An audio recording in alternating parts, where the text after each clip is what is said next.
Well, good evening. Hello. Happy Tuesday, November 28th. November 28th. Oh, it's almost December. I still feel like it's January. Like, what is happening? Yeah, I'm late. Rob Standard Time. It's how it works. But I honestly had to grab something because I have been late for so many of you. I'm going to give away a pen that I made at some point in time during this live stream because I made it when I was streaming with Ian, and I've wanted to do members only for a while. Haven't been able to. So we're going to give it away today at some point during the live stream. Yeah. So today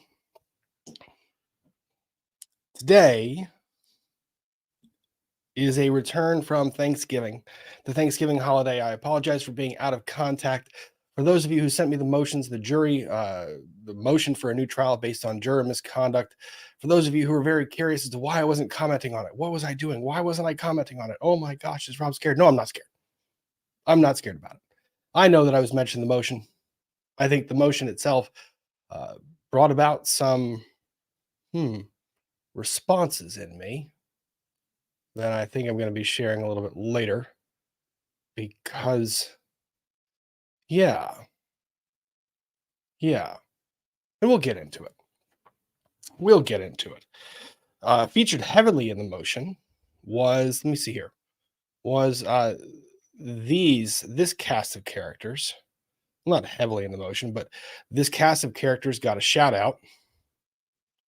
Make myself small. Hang on. I'll remove myself.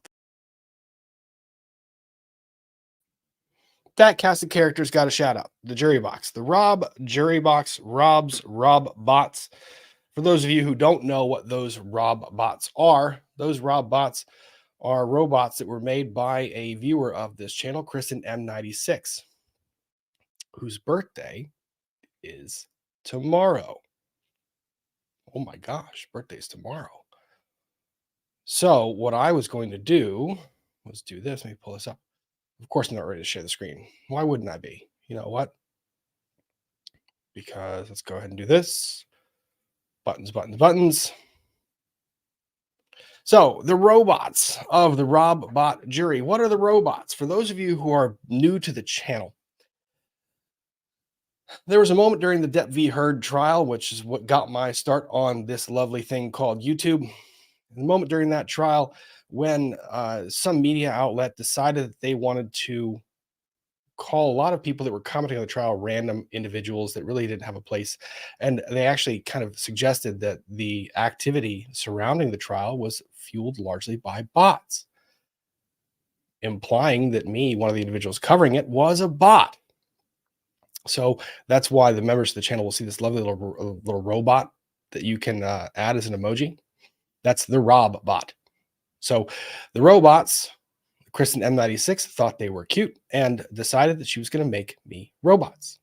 So there are robots to my jury box. I have robots that are sitting behind me. That's my jury of my peers. My peers are those individuals that appear on YouTube along with me, alongside of me, that Kristen was gracious enough to make. She makes these robots by hand and embroiders them with little insignia on the front of their chest to designate who they are.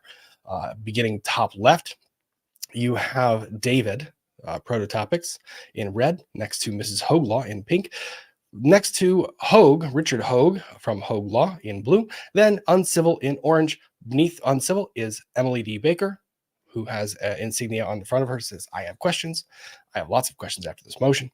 Then Ian Runkle, Mike, Law Talk with Mike. Law Talk with Mike's zipper comes up and down just because that is exactly his character. Then next to Law Talk with Mike is the chat bot. That is a bot that's dedicated to all of you. All of you in the chat. You all have a bot.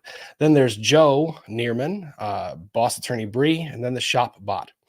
Everything that you guys see in that picture is something that one of the people of this community has sent to me.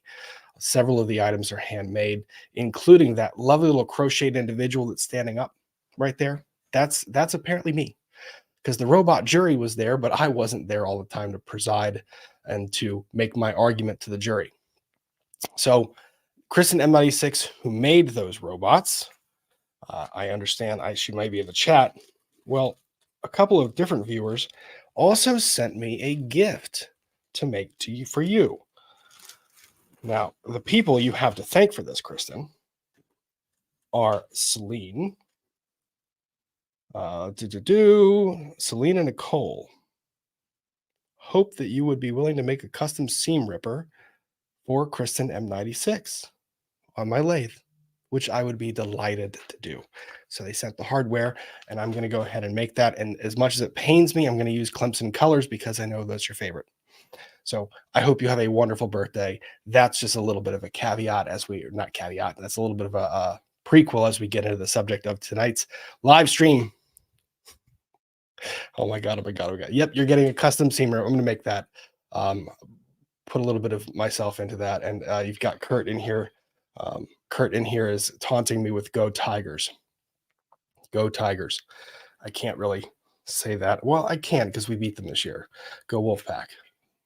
So for that, if we had lost to Clemson, I might not have been so inclined to make a seam ripper in those colors. But since we beat them this year, I'd be delighted to.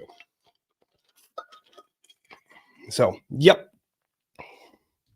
Can we put the Rob bots on a bus stop? No. So the robot jury is going to be the background while we're discussing some of this. Oh, I don't really like that positioning, but you'll also see that the robot jury has some name tags. Name tags that I'll discuss as we review the motions that were filed, or one of the motions that were filed. So let's get into it. I do see there's a lot of chats I have to get through. I will try to pull those up throughout the live stream this evening. If I don't get to your specific chat, please, I apologize. There's 3,000 of you that are watching. To reminder, please hit the like button. It really does. It's like the one click, just right down there. Click the little like button. I'd love to get this video up to a pretty significantly high number of likes. A lot of the Maya coverage has gotten very good feedback. So, Nancy Robbins. My word, Nancy. Nancy Robbins gifted 50 Law and Lumber memberships. My gosh, Nancy, that is so exceedingly generous of you. Thank you very much for that. That's very, very kind. Then Fiona gifted memberships. So did Ryan Man YYC and Joshua. You guys, the member ratio, and Selena gifted memberships too. The member ratio here is going to be pretty astounding. Baby Steps gifted memberships too. Members are immune from slow chat. So if the chat's moving fast, that's why. That's why the chat moves as fast as it does, because there's a lot of members here, a lot of people that are immune that I cannot slow down with slow mo. Dawn Burke gifted memberships as well. Go Gamecocks, Leaf Lover Liz. Well, Gamecocks, I think, still lost to Clemson. So Aries Dawn gifted 5 more memberships. Thank you guys. You guys are really, really kind. So let me do this. Let's go ahead and get into the subject matter of our discussion today. Stop that screen, share this screen. Many of you saw that a certain motion was filed. You see all the little tabs up there. We're going to go through a bunch. We're going to try and do it speed round, and I'm covering just one. I know that I was talking with Jen Anderson today back and forth via text, and I know that Greg was willing to jump on to this particular live stream, but I was like, I would love to talk to Greg, not about this motion. Reason why? He has phenomenal insight in the motion. He absolutely does. He says it lovely in his response that was filed by Greg and Nick Whitney in response to this. So I'm going to let those words do the talking. And I would like to, I'd like to actually be able to talk to Greg in an interview style more about the case, his involvement, his experience in growing up in St. Augustine, Florida, how he came to know this trial, all the background stuff. I want to get to that. And that's why I want to talk with him about that, not so much this particular response. I think I can handle it. Because the other thing that I thought was really interesting was when I was reading the response, I was in my head going, thank you.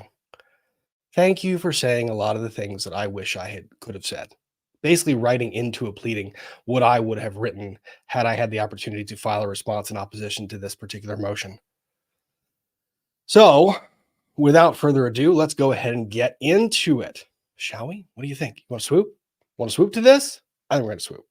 We're going to swoop. Let's do a old swoop. Just because it's fun.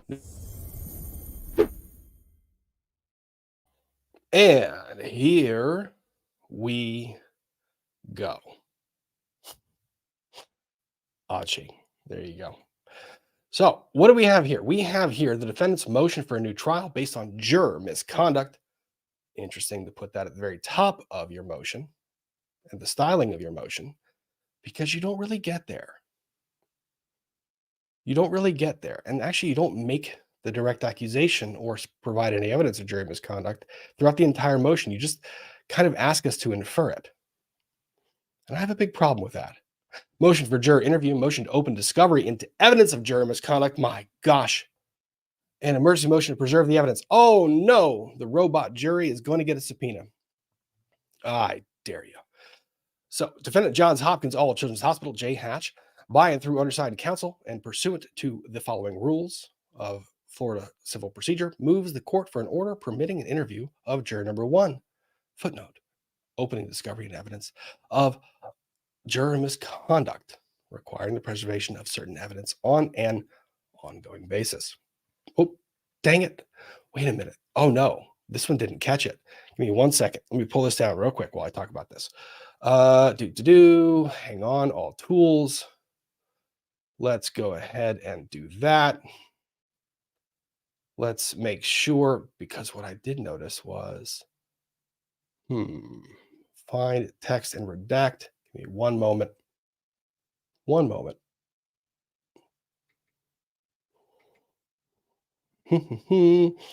Sorry for the delay, folks. Give me a second here. Hang on. While I'm doing this, let me pull up some music, because I don't want to do this same thing. We'll go.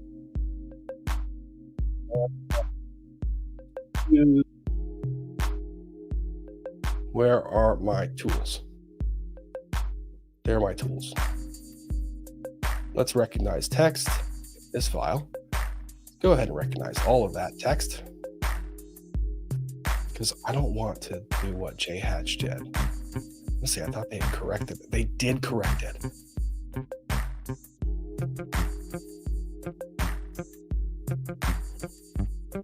Why am I talking? Why am I pausing? So when JHACH filed their motion originally, they left the names of juror number 1 and juror number 1's wife, as well as their home address, in the actual motion. They filed the motion, and without asking plaintiff's counsel if they would be willing to waive the requirement that the juror be identified, without asking plaintiff's counsel whether they'd be willing to waive identifying information being included in the motion, without asking any of these things of the court, or perhaps filing the matter under seal, they didn't really care about that. What they cared about was getting this information out. Now, mistake, I can overlook a number of mistakes. I can overlook a number of things. I can ascribe ignorance instead of malice where I choose. But it's hard to believe that including juror number 1's first and last name and the first and last name of his wife and the address for juror number 1 and his wife in the motion that was filed publicly was an oversight. I struggle to reach that conclusion. So I was rather frustrated with that. See if I can't cancel this one, because I know that they did file a corrected. There we go. Supplemental, exhibitees. There we go. I found it. Ah, there we go. Back on the screen. No more music. So, well, this is a little bit different, isn't it? This is redacted. I'm not kidding, folks. That first motion that I pulled up, that was the motion as it was filed. It had their addresses. It had everything in there. And then all of a sudden I go to download the motion again today because I forgot where I saved it. And lo and behold, it was redacted. Well, how did that happen? That seems to be magical. Look at that. Oh, they fixed both filings after being called out by the plaintiff. Yeah, they did. They did. But I don't think you can unring that bell. Their intended result, and I can't see a way of explaining any other explanation. Their intended result was that this information would be broadcast publicly. You know who are public figures? The attorneys arguing the case. The parties, the litigants themselves. They're public figures because they're involved in a public filing. They're involved in public.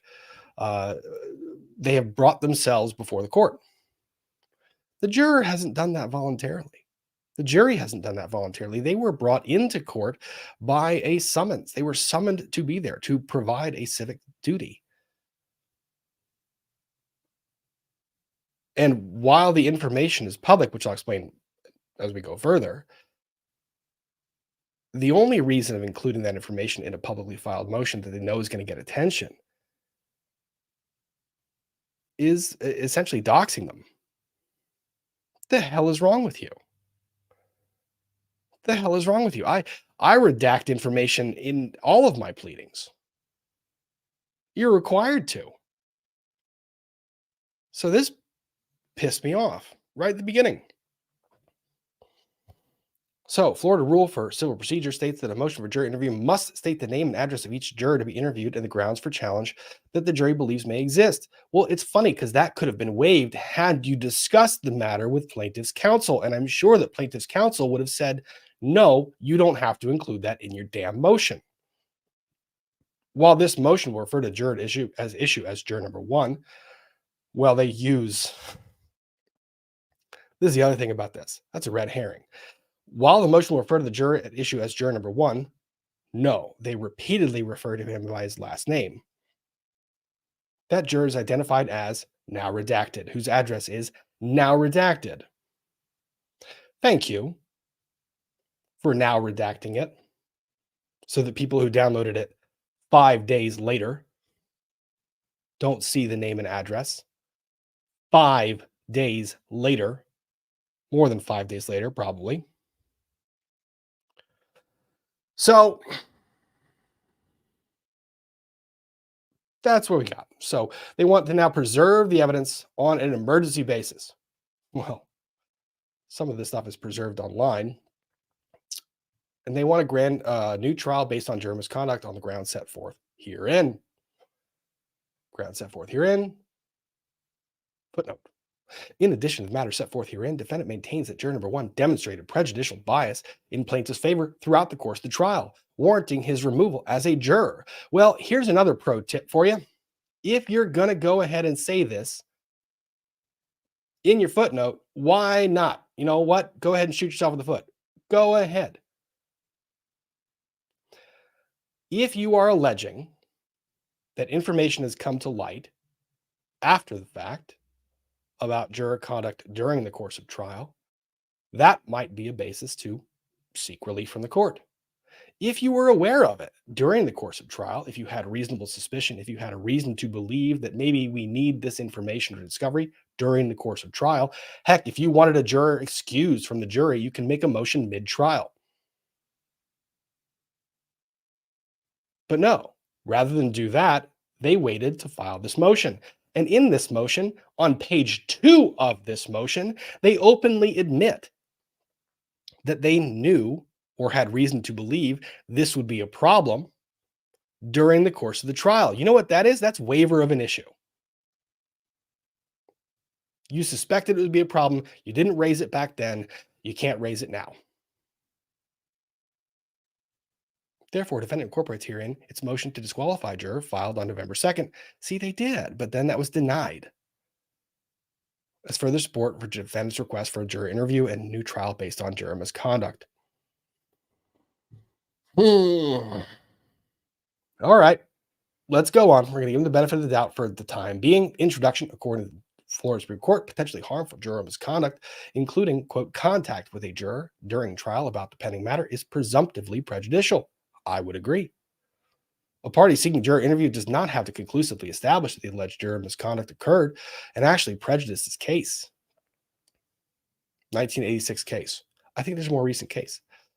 Rather, it's only necessary that the party establish a basis for an inquiry on or grounds the party believes may exist. Fascinating.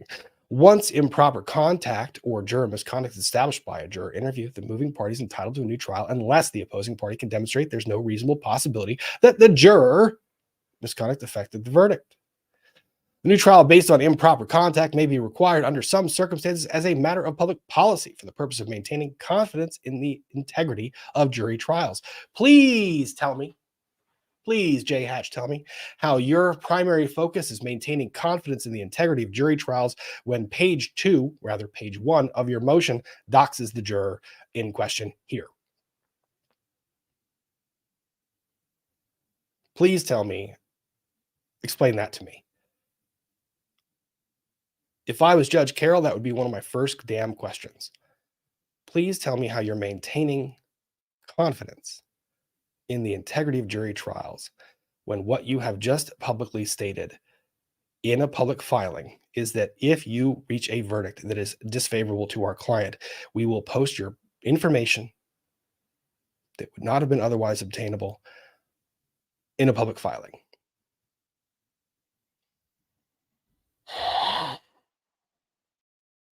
This motion sets forth a reasonable basis for belief that juror 1, the foreperson, engaged in presumptively prejudicial misconduct during the course of the trial by deliberately disregarding the court's specific instructions. Well, that's interesting. I'm very curious to see what this reasonable basis for that belief is. Disregarding the court's instruction not to discuss the case with anyone during the trial, not to consider any evidence or information outside of what was presented during trial, and not to form or express an opinion about the case prior to deliberations. The motion is supported by affidavit by Ethan Shapiro. The affidavit evidence attached here too as Exhibit B, discovered by defense counsel after the verdict, reveals potentially harmful and therefore presumptively prejudicial juror misconduct arising out of improper communications and contacts between juror number 1 and his wife. I'll go ahead and let you in on a little secret. Reveals potentially harmful and therefore presumptively prejudicial juror misconduct arising out of improper communications and contacts between juror 1 and his wife. You know what this motion does not do at all? In no place in this motion will you see any contact between juror number 1 and his wife. In no place will you see a post that says, I spoke with my husband, or conversely, I spoke with my wife, throughout this entire motion, or even suggesting that they had communications. Nothing in this motion says that. So this sounds like a misstatement to me. Who reside in the same household during the course of the 9-week trial. Oh my word, husband and wife residing in the same household. I know I'm a divorce attorney, guys, but I think that's kind of normal. And I'm pretty sure that every married juror who's residing with his spouse continues to reside with the spouse during the course of the trial. That would seem like quite the burden if, as a prerequisite to being on jury or being called for jury duty, is that you are not residing with anybody else. Novel thought. Store that one in the back. The evidence reveals a shocking level of involvement in the case and a palpable bias in favor of plaintiffs on the part of juror number 1's wife. So,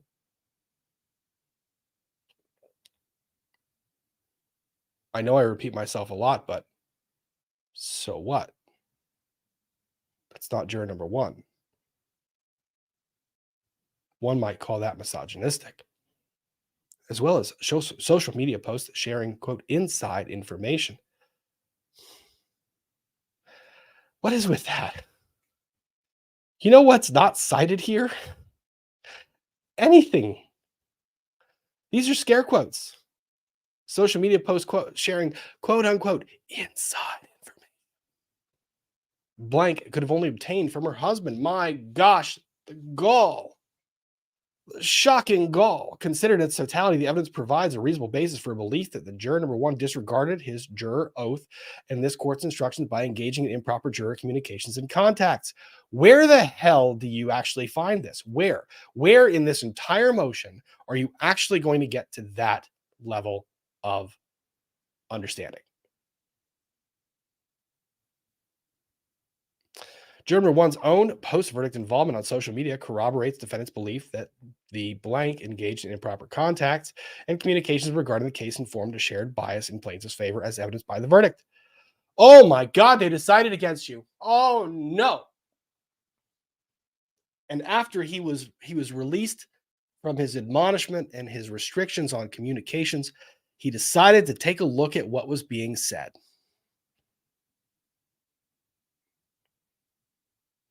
I'm shocked. I am shocked.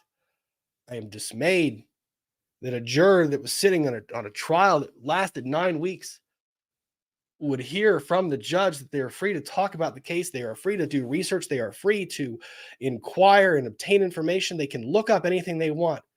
I am shocked that a juror would actually go out and do that to see maybe how everyone else was perceiving the same case that that juror had been watching and listening to for 9 weeks. In addition to the presumptively prejudicial contacts and communication between juror number one and his wife, where are the contacts and communications? You know what? Put up or shut up. Put up or shut up. In addition to the presumptively prejudicial comments and communications between juror number one and his wife, where are they?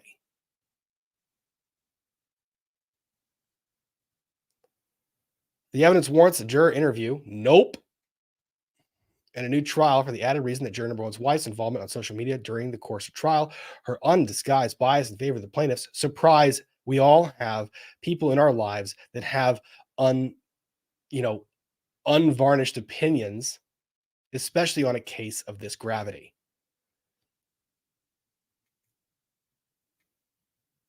You got to be kidding me. Her undisguised bias.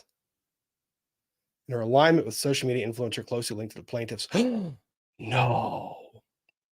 Known as, quote, Jules. As the spouse of the jury foreman, undeniably compromised the integrity of the judicial system. Footnote 3. Defendant notes that has received unsolicited messages from social media sources expressing outrage over the show of misconduct and its obvious impact on the verdict, revealing that the social media posts have indeed impacted the credibility of the verdict and the judicial system as a whole. Are you freaking kidding me? I'm not going to make it through this thing without cursing. There goes monetization. Notorious. Defendant therefore moves for an order permitting an interview of juror number one and his wife. Oh, we're not going to bring outside individuals. We are now going to take a non-party to the litigation, subject them to an interview under oath by an attorney who clearly has no favorable thoughts of this person. We will. Sorry. When you can't. This is called shooting yourself in the foot. We want to do this to establish the presumptively prejudicial contacts. You mean you don't have them because your earlier page in the motion said you did? The earlier page in your motion said that we have those contacts and communications. Which one is it? Were you lying to me then or are you lying to me now?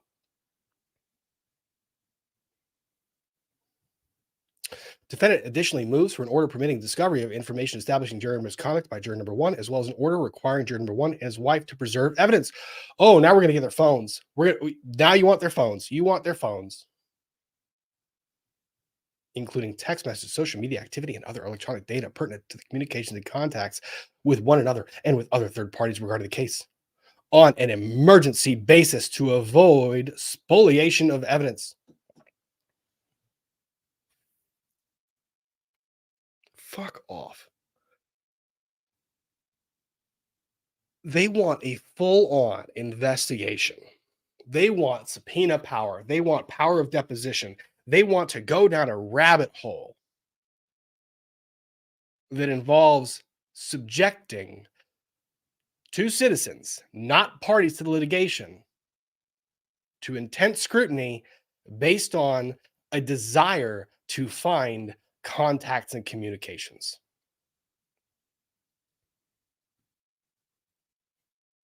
Post-trial research and information obtained regarding Blank's social media history reveals that her personal engagement with the public commentary of this trial is unlike that of the member of the public who shares a general interest in the case. Really? A lot of people in the chat were very curious about this trial. A lot of people in the chat that tuned in for nightly recaps when I could do them or watched it live. I mean, by my count, I think we had 8,500, 8,600 people watching when I discussed the verdict as a recap. I think on average, we had about 6,000 live. Those videos each have what, 50, 60,000 views each. And that's just on this channel, not on others. I would say that someone participating in the chat, watching a case, isn't really anything wrong. And it's particularly inappropriate given her role as the wife of the jury foreman. Why? Mr. Hunter, do you mean to suggest that the role of the wife is to not be engaged in civic discourse about a trial? Are you suggesting that the role of a wife is to be something else? Or am I just reading into these words a little bit too deeply?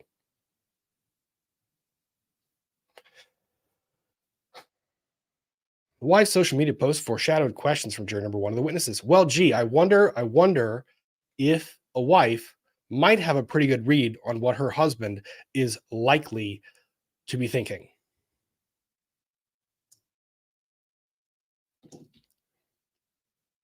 I will speed this up. Let me explain why I'm kind of pissed off. My sister, whom I love dearly, and my brother-in-law, whom I also love dearly, they lived in Nederland, Texas for a period of time. And Nederland, Texas is a smaller community, and they were both summoned for jury duty. And after voir dire, lo and behold, they both ended up on the same jury. Pretty wild, right? So my sister ends up on the jury, and my brother-in-law ends up as an alternate. And the attorneys to this did not discover that until the jury was being introduced to the attorneys prior to opening statements. They were going down the list of they were asking the jurors to identify themselves. And my sister says, hi, Rob's sister. Good, cool. Then they get to my brother-in-law. Hi, Rob's sister's husband. And the judge looks and the attorneys look at each other. They go, what? Yeah, that's my wife. Yeah, that's my husband. And they consulted with one another about the applicable rules. And you know what's interesting about that? There's nothing that precludes husband and wife from sitting on the same jury. And they were both given the same admonishment. Do not discuss this case. Do not begin deliberations. Do not receive outside information until the case is presented to you. You know what they did at the end of every single night? They went home and had dinner and didn't talk about the damn case. They lived in the same house too. I've had conversations with them where they were surprised about what the other one was thinking when they ended up actually, after the verdict, crossing and comparing their notes after the verdict, because my brother-in-law didn't go in to deliberate. My sister did, because she was on the jury. My brother-in-law was an alternate. They didn't talk about the case because people take oaths seriously. The entire premise of this motion rests on the foundation that people are not to be trusted. You want to talk about a jeopardy to the jury system? What if we approached every single prospective juror with that understanding in mind? I'm sorry, we're just not going to believe anything you say to us. Can you follow an oath? Because we know you can't. You got to be kidding me. I don't care how improper the contacts you try to infer. Here's an interesting thing. If I have a friend, which is not, I mean, it happens occasionally. Let's say I have a friend that is called for jury duty, and I know they're called for jury duty because they say, damn it, I got to show up to court for jury duty. I might pop into the courtroom where that trial is taking place. And I might see that friend sitting in the jury box. Be like, oh shit, they got selected. What am I going to do? I'm going to sit my butt down in the gallery and I'm going to watch. I'm going to be very curious about this. I'm going to look at the case. I'm going to look up the facts of the case. And I'm going to be going, what is this case about? Because I know someone in the jury. I'm allowed to do that. The courtroom is a public place. And if someone were to interview me after the fact, I would very likely tell them, yeah, my friend who's on the jury, they're not going to like those questions. You know how I know that? Not because they told me, but because I know them. Because after spending years as their friend, I might have an understanding of how they're going to perceive evidence and information. Oh my God, it drove me nuts. Drove me nuts.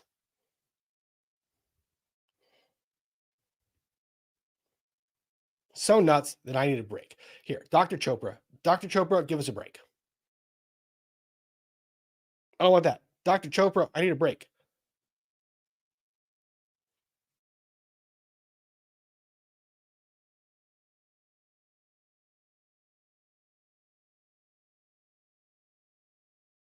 Anything further from the plaintiffs?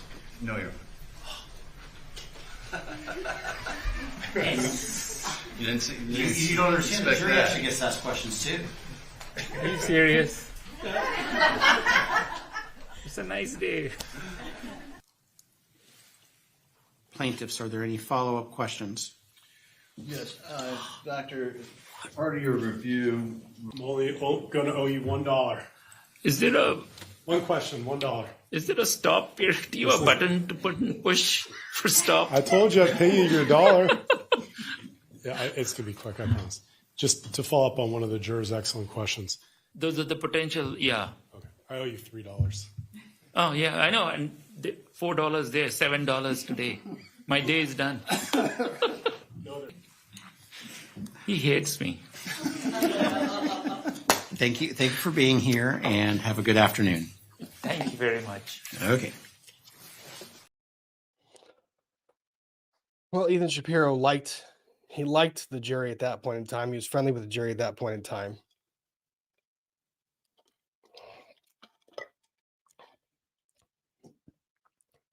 You got an idea for the jury dynamic just in that little clip. This jury was engaged. They were able to express their opinions via questions, not opinions that they had already formed. They were able to express how they were formulating, how they were processing information, whether they were skeptical of information being received, whether they agreed with it. They didn't form an ultimate opinion on the case. They were explaining by way of their questions their thought process. We speculated on what they were thinking about. So seeing this motion drove me nuts.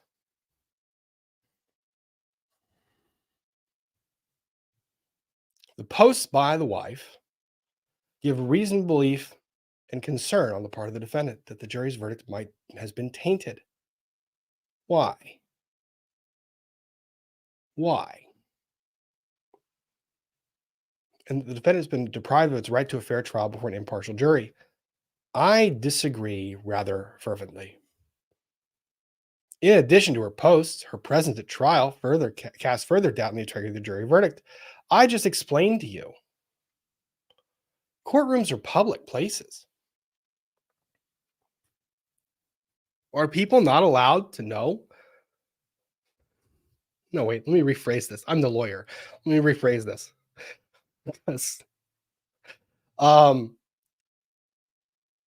Not as a question. Courtrooms are public. Fairfax County Circuit Court, where I practice. I can walk into any one of those courtrooms on a given day on the 4th and 5th floor of that courthouse, walk into any one of those courtrooms that's having a trial going on, a trial that has a jury seated in the box. And I can sit down and watch. And I just described to you that if I walked in and I saw that one of my friends who had gotten a summons for jury duty was actually impaneled on the jury, you better believe if I was in court the next day, I'd pop in and watch. I want to see. There's a curiosity to it. And there's nothing wrong with that curiosity. You want to see the process. And it's even more interesting to you personally, to me personally, if it's a friend of mine that's sitting in the jury box. I'm not talking with them. They're not talking to me. I just want to see this person that I know deeply, a friend of mine that I know deeply. I want to see how they process the information being relayed by the attorneys. I want to see how the attorneys are handling it. And I want to try and play a game with myself of predicting how this friend is going to process that information. I'm not going to go ask him or her.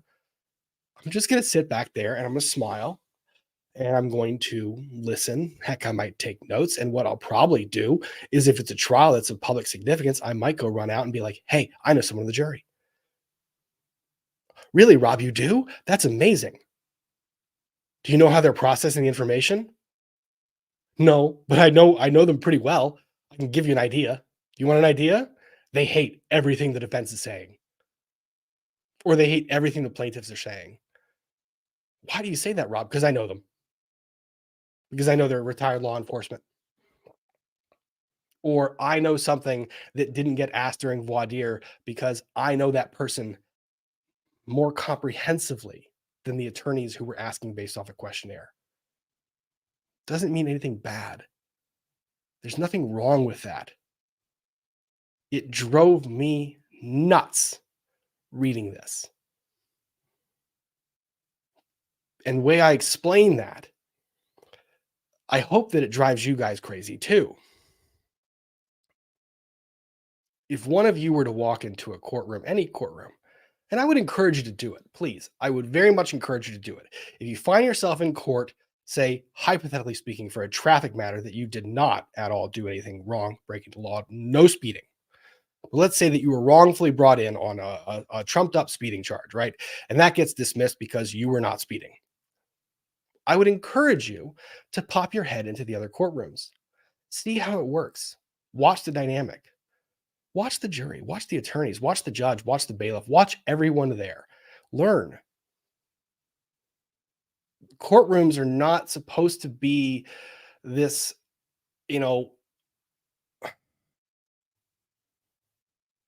yes, courtrooms are sacred because of what takes place there. We adjudicate justice. We adjudicate the rights of individuals that present themselves to court for their rights to be adjudicated. Yes, very significant. But it's not supposed to be scary. After all, there might be a day when you might need to have your rights adjudicated. I hope that never happens to you, but there might be a day when that might have to happen. I practice family law. You know how many families end up in court where they don't really ever want to be? Husbands, wives, fathers, mothers, sometimes children. You know how many people end up in front of a judge or on the other end of questions that have never experienced that before or seen it? You know how scary that is? Go watch. Watch a trial. Watch it in person. Not just online. Watch it in person. Because you get more out of that. You get to see the lawyers shake hands. You get to see the lawyers, if they're good and classy, you get to see the lawyers talk about their family, their outings, what's going on in their lives, and see that they're not, while they're adversarial in front of the judge, in front of the jury, they don't have to be adversarial to each other. Watch how the parties engage with one another. Don't be afraid of a courtroom. And what this fucking motion is doing is this motion is intended to instill fear in everybody about the court process. Oh my gosh, this is something that is so so private. You cannot be in this. You can come in here, but heaven forbid you happen to know someone on the jury. If you know someone on the jury, you must get out.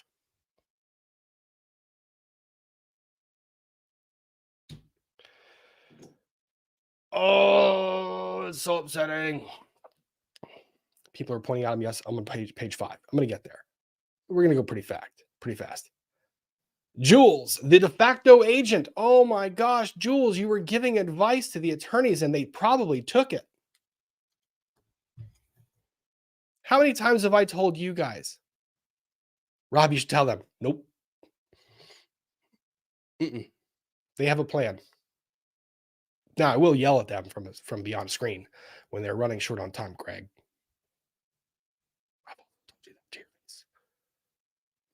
I will yell that they're running out of time. I will express my opinion that, you don't have to cross-examine every single witness. But it's up to the attorneys to decide how they want to litigate the case. And they're allowed to rely on outside information in doing so. It doesn't mean you're going to change their mind. Hell, trial attorneys are the worst. They're the worst bunch. You're never going to change their mind. Tell me I could ever convince Greg Anderson not to do something in court.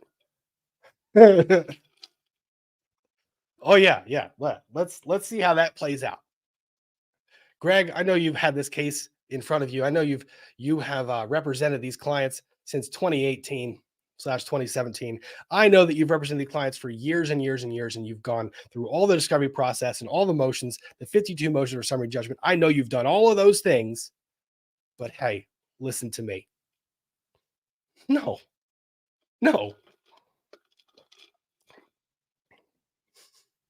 If Greg allowed Nick Whitney to cross-examine additional witnesses, and if there's any connection to what I was saying in that, I know he's commented about that, it's because his wife was telling him first. It's because his wife and law partner and his other law partners were telling him first, and that maybe this outside influence was like, maybe I should listen to them. And even then, it's his call. He makes the call. Oh. So no. Oh my gosh, you can see Jules speaking to the juror's wife. Oh, my word. Again, get me to the communications and correspondence between the juror number 1 and his wife during all of this. Get me there. Nope, you don't have it. It's not there. Jules, how many times have they said notorious? You are notorious. I think you just need a shirt that says notorious. So you became notorious in online communities that cover the trial because she not only physically attended each day of trial, but also provided regular updates on her social media platforms such as TikTok and YouTube. Jules also shared her personal conversations with the Kowalski family. Okay. As well as her observations in the courtroom regarding the jury. Okay. All right. Why is this bad? You know who else got to observe the jury? The defendants and their attorneys. It's apparent from these videos that Jules shares a close relationship with Jack and Maya Kowalski. I hope so. That would be nice. Making her friendship with blank all the more inappropriate. Why? There's no there.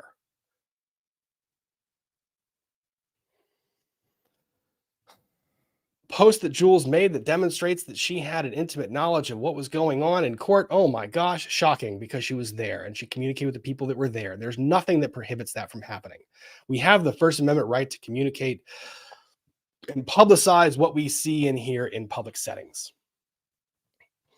Defendant has obtained evidence demonstrating that blank was heavily engaged with the trial online, both before and after she physically appeared in court, posting comments about the case that are unequivocally and palpably pro-plaintiff. Oh my word. You know who wasn't told not to make a decision or reach an ultimate conclusion? The people in the gallery. These are not the same. Operating under the YouTube username. Hi, username. Blank began posting information, insights, and opinions about the case as early as October 13th of 2013 during live stream coverage of the trial on the Law and Lumber, oh my gosh, Recovery Addict and Lawyer You Know YouTube channels. and followed numerous journalists and vloggers covering the trial. I would too. Dude, like I said, if I had a family, a friend, anybody that was in a trial, I would go and watch that shit. And there's nothing wrong with that. Hell, I could even text that person about playing golf, about, what are we going to have for dinner? Hey, what are you doing for Thanksgiving? Do you have plans? I know you're in this trial, but do you have plans for Thanksgiving? There's nothing wrong with that because I'm not giving them information about the trial. Oh my word, the juror's wife communicated with the producer of the documentary.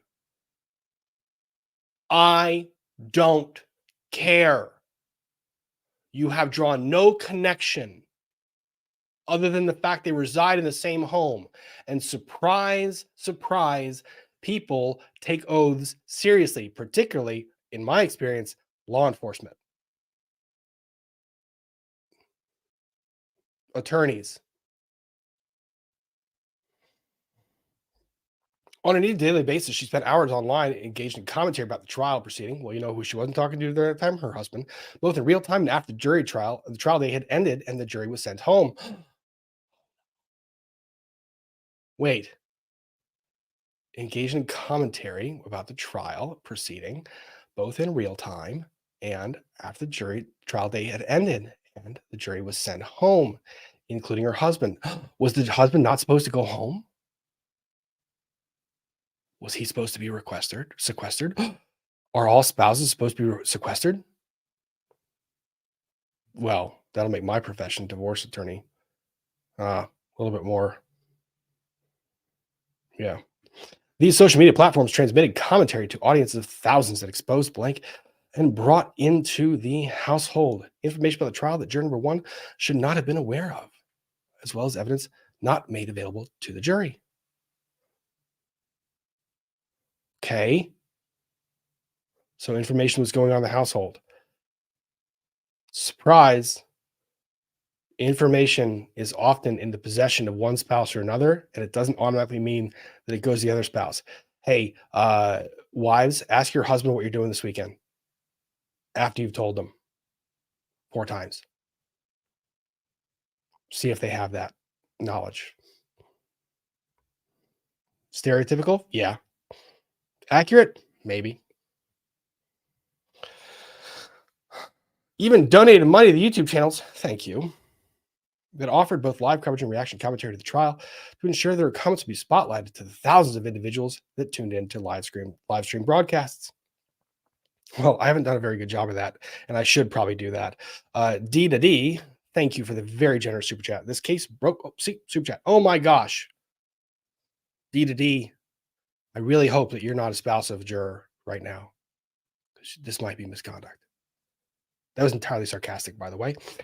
D to D, this case broke my heart as a former employee at the flagship JHACH, Johns Hopkins Hospital, as a nurse with 35 years of clinical and admin experience. The organization is physician-centric, and they refuse to change old practices, even if the result is poor patient outcomes. There are many Mayas. That is what I fear. This motion was filed. I cannot believe that the board of, whether it's board of regents, board of directors for JHACH, had any knowledge that this motion was being filed. You know what, Mr. Hunter? Here we go. Here's a good test. We're going to test your hypothesis. D to D, thank you for the very generous super chat. Mr. Hunter, we're going to test your hypothesis. You show me, because I suspect that you might not have run this motion by your clients before filing it.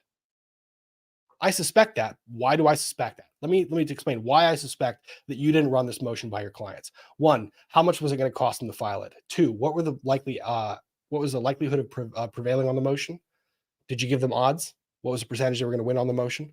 3, how much harm would it do them in their future endeavors and perhaps litigation? 4, would they risk alienating the court and possibly an award of sanctions?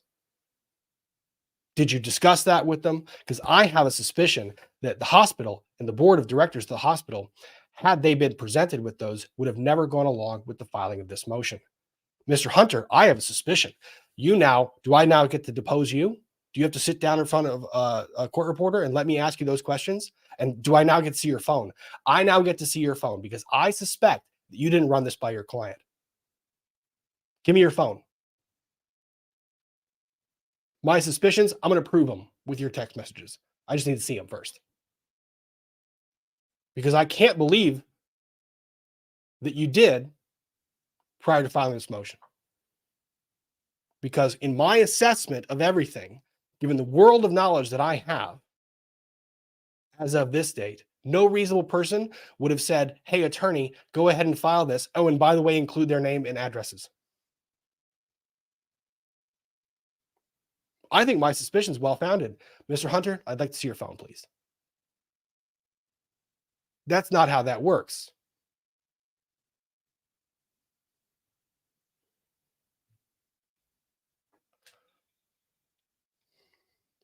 Y'all tell I've had a few days to sit on this.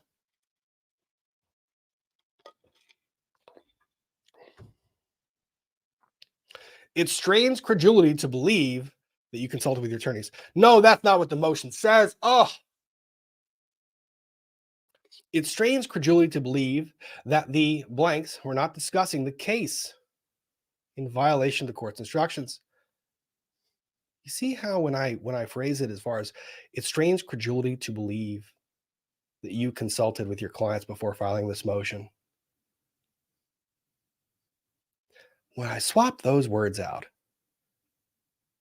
do you see how invasive this request becomes?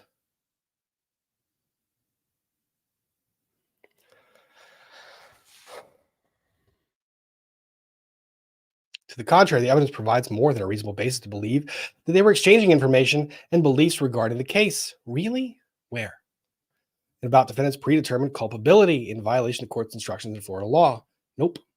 For example, during the live testimony of Detective Graham, at a time when the detective was under cross-examination by plaintiff's counsel, blank foreshadowed information she could only have learned from her husband, juror number 1, or hypothetically, let me read the post. When she posted the following comment, the juror, LEO, law enforcement officer, will be asking questions. Hypothetically, if we were a reasonable person and not sniffing paint, you might reach the conclusion that someone who was married to retired law enforcement, who shared a bed with this person, who shared a household with this person for several years, again, retired law enforcement, would hear this other law enforcement individual testifying and will be saying, oh, they're going to ask some questions. I can guarantee it. Does that mean that I had a communication with him? No. It means I know my husband or wife or whomever. She could only have learned from her husband. Get your head out of your ass. Come on. The day prior, blank portended a challenge by her husband, juror number 1, to Detective Graham when she posted Detective Grant, LEO, law enforcement juror, LOL. What? No. On November 8th, while the jury was deliberating, blanks paid a super chat the following comment. I think the note yesterday was frustrated jury that cannot reach a money agreement. It will take days. You know who else said that? Me. You know who had no communication with the juror? Me. How did I know that? Because I watched.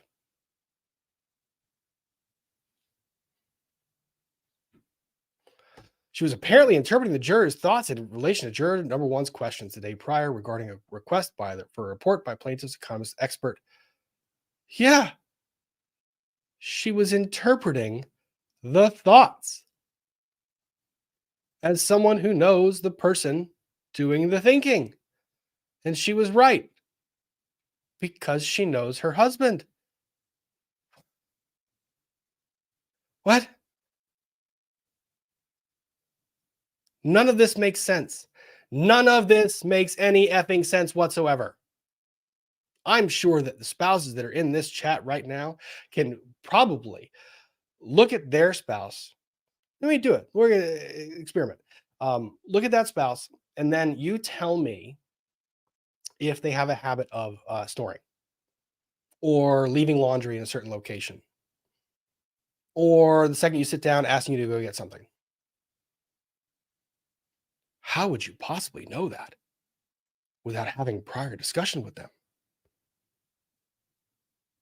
My gosh, something untoward is occurring here.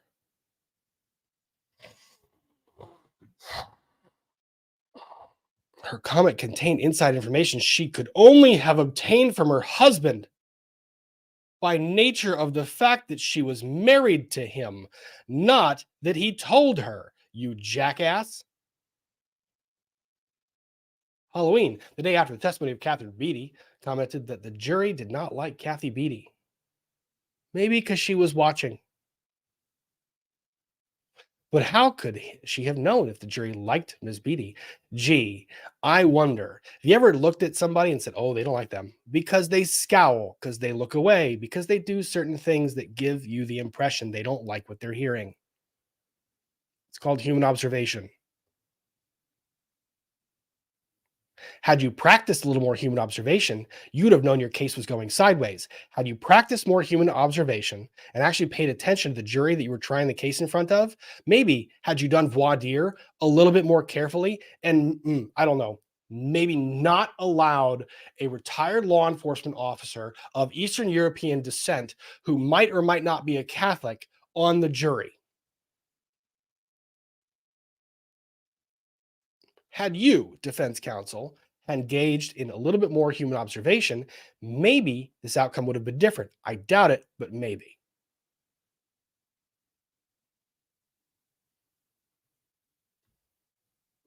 How could she know, aside from information she obtained from her husband? Because she was married to him.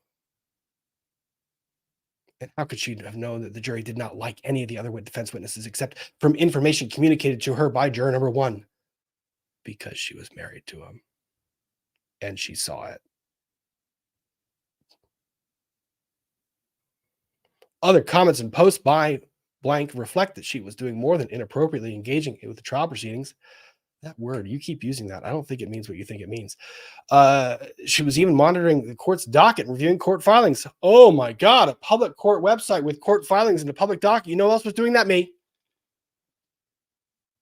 The people in the chat that kept sending me filings. The number of emails that I have with the filings, every time something gets filed, I get like 15 of them. I love every single one of you that send it to me. Honestly, I really do. I love every one of you guys that send it because it means that you're engaged and interested in the material because you want to learn, just like the spouse of juror number 1. For example, October 18th, she commented, interesting motion just in the case about DV yesterday. On the Sarasota County Clerk website, the DV motion by defense basically said that if the judge granted, no appellate court. Well, yeah. She read a court filing. Okay. On November 3rd, regarding the joint commission issue that surfaced towards the end of trial, she wrote, deposition today at 4 in Tampa regarding the JC documents. Motion is in the court record filed by Mr. Anderson. Well, you know how she knew? She knew that depo was at 4 o'clock? She just told you because the motion was in the court record. She also did Google research. Oh my God. These machines, these machines with their remarkable just insight, the Google machine that teaches you so much. There's a case on Google, Carol v. Carroll, about the judge, Carol's mom, and about the judge when he was 16. Judge Altenburn was the appeals judge. Super interesting. Yeah, it was interesting. Found super interesting that and postworthy that defense counsel Chris Altenburn was involved years ago in an appeal involving the judge presiding over the trial. I found that interesting too. I actually thought that was remarkably admirable that that former individual was now a judge before whom Mr. Altenburn was presenting his case. That was remarkably fascinating for me. I didn't read anything untoward into that.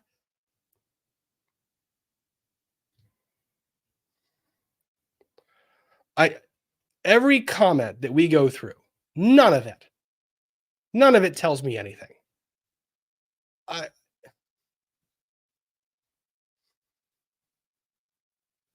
Then, Mr. Anderson, I'll go with juror number 1, so I'll agree with you.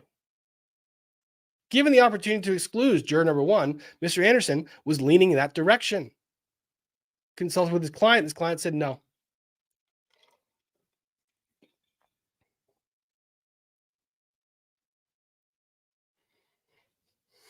This is a ridiculous motion.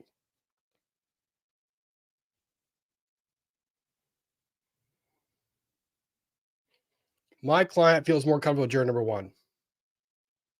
That's his right. What's wrong with that? Is there a restriction that Mr. Kowalski can't, consult with members of the family, third parties, anyone else, and say, hey, what's your gut feeling? Oh, I have a gut feeling about this. I don't care if it was Jules or somebody else. You're allowed to have these discussions. My God.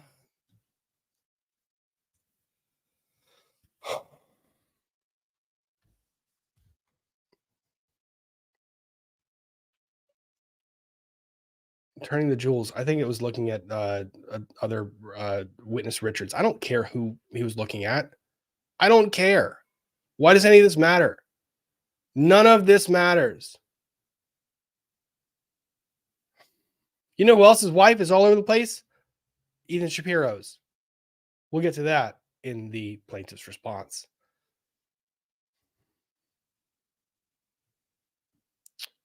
Oh no, look, she read she might have watched Take Care of Maya. Oh, and she responded to Judge Carroll in battle gear standing in front of a smoking picture of JHACH with the caption, I went and got the IJ documents myself. Oh no, shocking.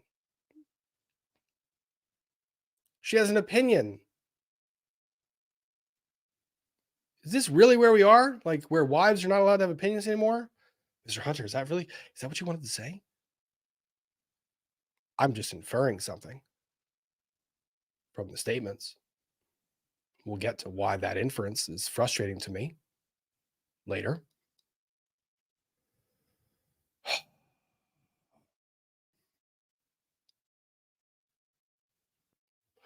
So here's the thing.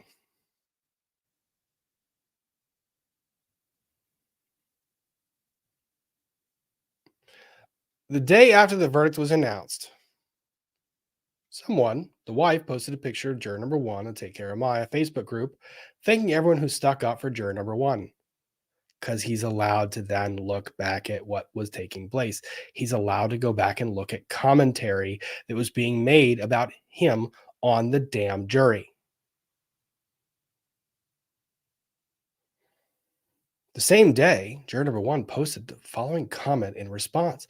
While other jurors were escorted down to be transported, I was asked to remain by the SCSO lieutenant. Oh boy, I'm in trouble once again, but it was for just some security talk about that. Oops. All right. Oh no, in trouble once again indicates he had prior. Oh, you got to be fucking kidding me.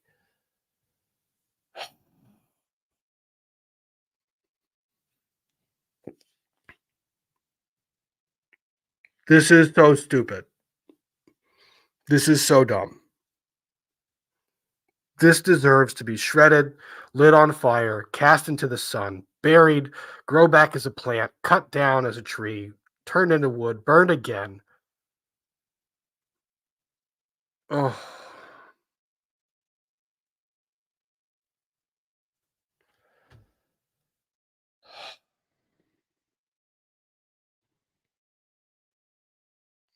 If interviewed, no.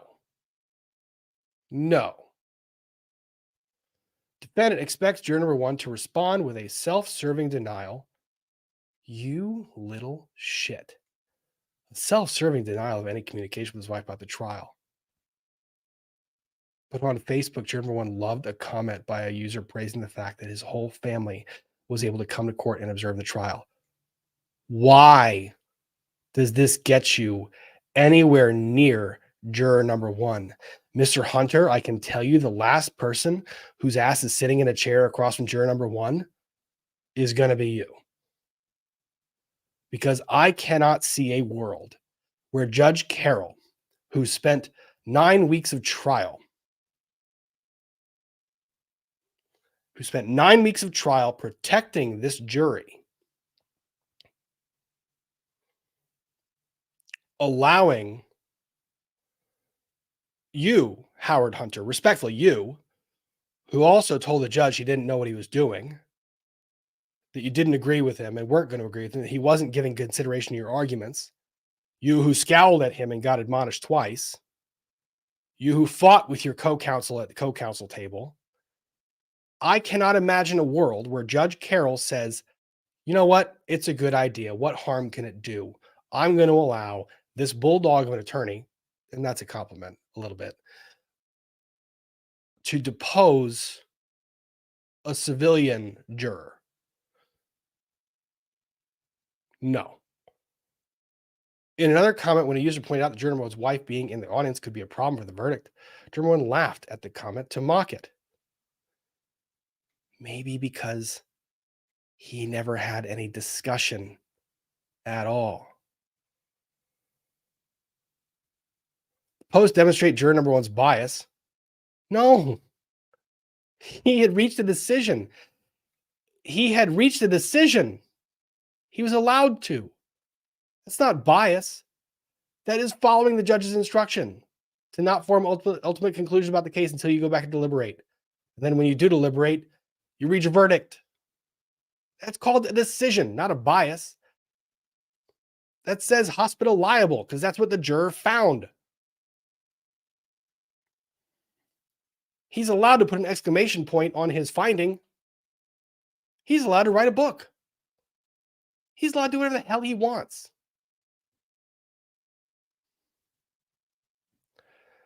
Why else would juror number one need to be careful if he had remained impartial throughout the trial? Mr. Hunter, and we're going to get to this in 2 seconds. We're going to fast forward. Let me go here. Oh, here we go. Law and lumber myself. Oh my gosh. Here we are. On November 11th, juror number one also joined the Law and Lumber YouTube live stream, paid the host, known as, quote, Rob. I don't know why I'm in scare quotes. My name is Rob. $100. Thank you, juror number one. If that was you, I don't even know. And commented that he would be happy to discuss the case with him because he's allowed to. Rob, a lawyer himself. Well, then why did you put my name in scare quotes? You jackass. My last name is on the it's not hard. You do all this research. Rob, a lawyer himself, I am a lawyer, appreciating the appearance of impropriety arising out of juror number one's comment communications.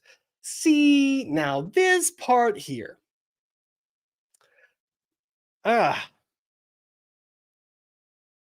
This part here.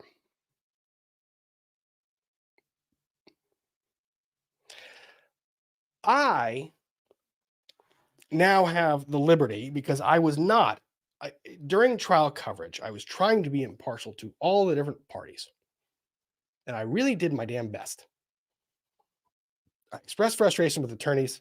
Hell, I made pens and I sent pens around to various attorneys. And I was actually going to send one to Ethan Shapiro because I felt bad.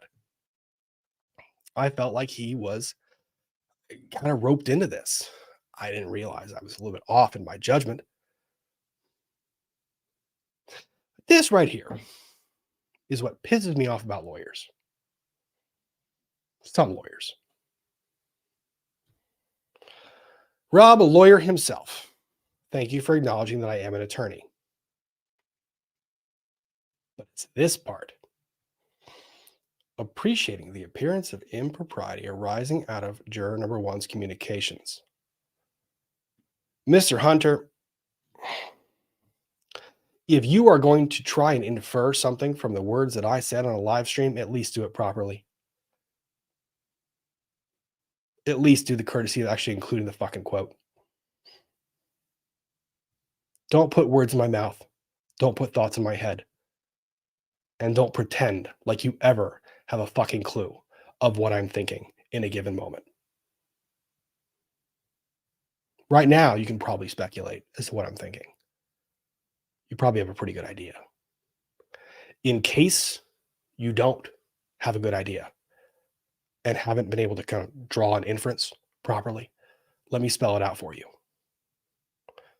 I was not thinking that. And the smarminess, the backhanded twisting and selection of words in a completely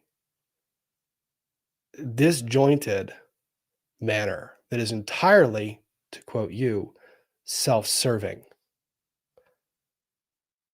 and spinning that into an inference of what I was thinking that is wholly off base is what gives lawyers a bad name.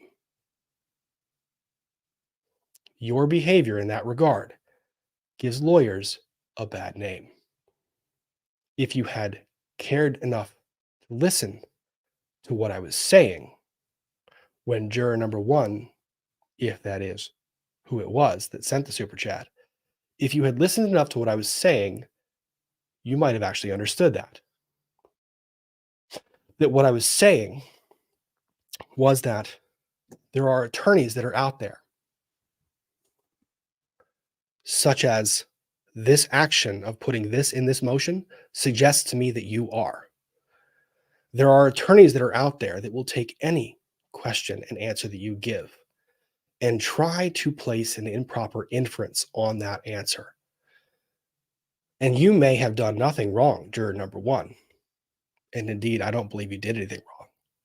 But there are lawyers that are out there who are just as likely to take something that was completely innocuous, take one word out of sentence A, a second word out of sentence B, and a third word out of sentence C, and string them together to take the words out of your mouth and replace them with his or her own. Mr. Hunter, you do not speak for me, sir. If you wished to have my comments on the matter, I'm a phone call away. But taking this and putting something that I said in a pleading to Judge Carroll and suggesting that I meant something that I did not mean and that my words clearly did not convey is inappropriate, is beneath the ethical practice of law,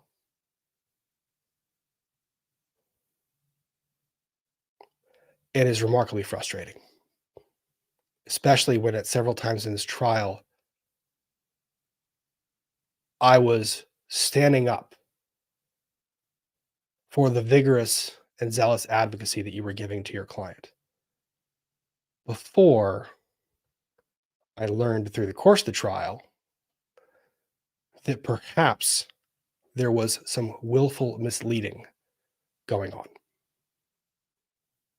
I recognize that that line between zealous advocacy and misleading offers of proof or argument is a fine line to walk, and lawyers are tasked with walking that line.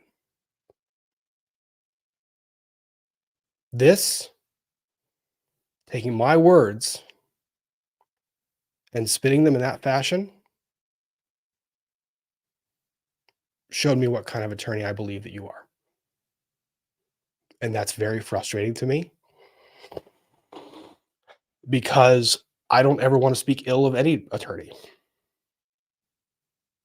And perhaps your reply to the defense or to the plaintiff's response, perhaps your reply will completely dissuade me of this impression. But something in me tells me that I doubt it.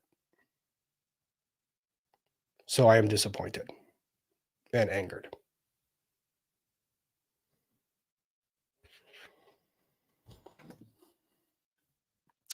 Because my advising that the juror first consult with plaintiff's counsel before speaking publicly was made, one, on the understanding the jury reached a verdict in favor of the plaintiffs. And the defense would have no benefit in speaking to that jury other than to, well, if the juror volunteered conversation with the defense, other than to file a motion like this. So speaking to the plaintiffs about how words can be spun in a motion might be advisable.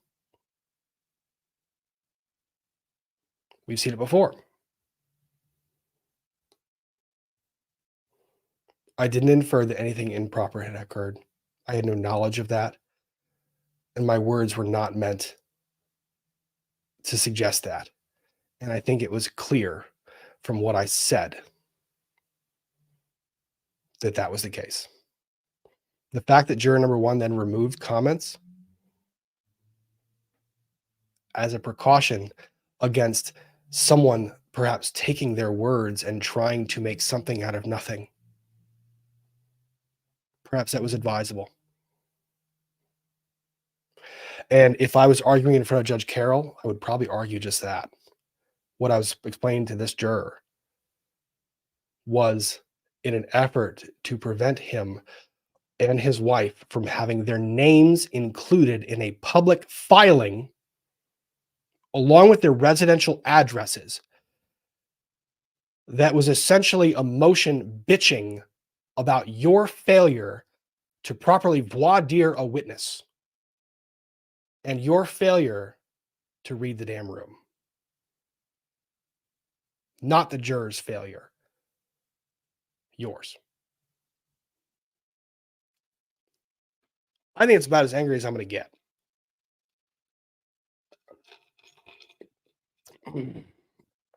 Put me in a motion again. See what happens. Put my words into a motion and draw another improper inference. And I can do this all day. And I'm happy to explain it to Judge Carroll too, or any other judge for that matter. Because I saw nothing wrong with a husband and wife, where the wife being an attentive member of the body politic, of the public at large, watching a trial where her husband sat on the jury and offering an opinion as to what her husband, who she clearly loves, might be forming or might be thinking when hearing evidence. So, with all due respect, cough. Just, oh.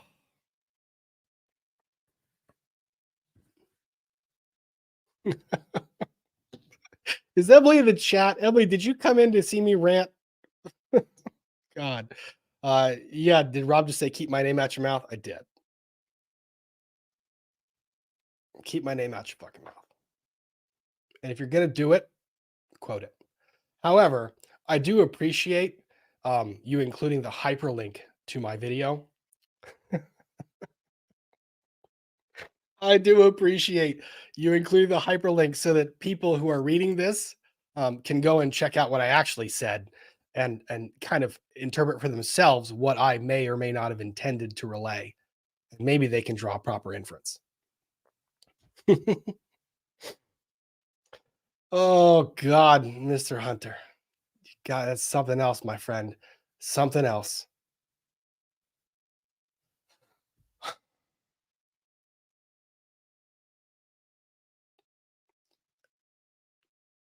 On November 19th, he admitted to contacting plaintiff's counsel. So what? He can talk to them. You can't talk to them. Just, oh, God. Oh, my Lord. On November, oh, here we go. Oh, God, here I am again. On November 15th, Law and Lumber hosted, my name's Rob. Hosted plaintiff's expert, Dr. Joe Corcoran, on his YouTube live stream. I did. It was a lovely interview. Did you hyperlink this one too?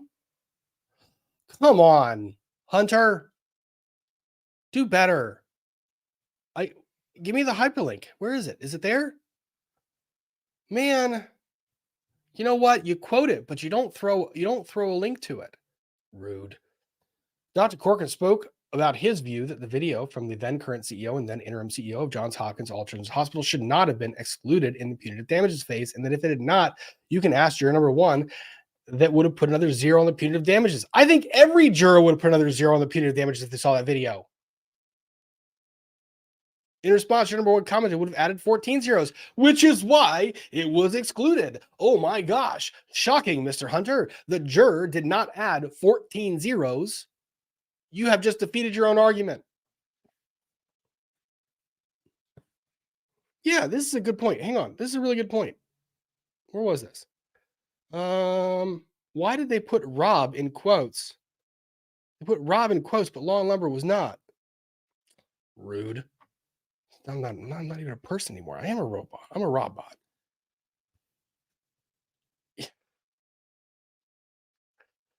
Your argument is self-defeating. You just punch yourself in the face. Stop hitting yourself. Stop hitting yourself. Stop hitting yourself. Stop hitting yourself. I said it shouldn't have been included.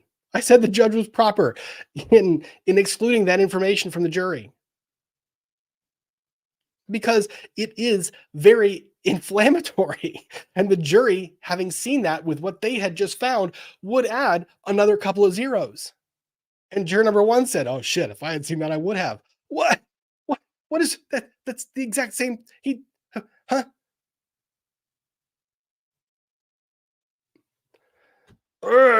In addition to the above improper context communications, which communications, which ones? Because you haven't given us any of them. You have made a lot of promises. You've written a lot of checks, and your ass hasn't cashed a single one of them. Defendant has a reasonable basis to believe that juror number one also inappropriately conducted internet research. Oh, please tell me your reasonable basis to form this conclusion that they conducted internet research. Juror number one posted the following question onto the Maya Kowalski. When it comes to creature comforts, were you, that's a word that was used, by the way, during the testimony. Shocker. Were you made to feel comfortable, or were you made to, or just felt that you were in a hostile place? The phrase creature comfort was not really, no, was not used by any witness at trial. I would say two things. One, creature comfort is a common phrase. I don't think it's kind of like me saying infer. It was not used by any witness at trial, but it is used in Dr. Seriously? But it is used on his RSD Foundation website. Are you kidding me? You know where else creature comfort is used?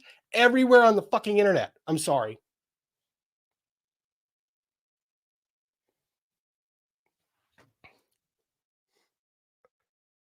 Stop trying to make fetch happen.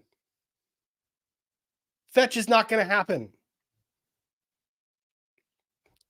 I'm almost 90% sure I heard creature comfort by a witness. And you know what?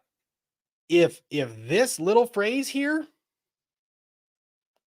if this happens to be false, then you didn't just write a check that you can't cash. You wrote a check you knew was going to bounce. And you did it knowing it was going to bounce, because you damn well should have known. Before you throw that into a damn motion saying that that phrase wasn't used, you better have checked the transcripts.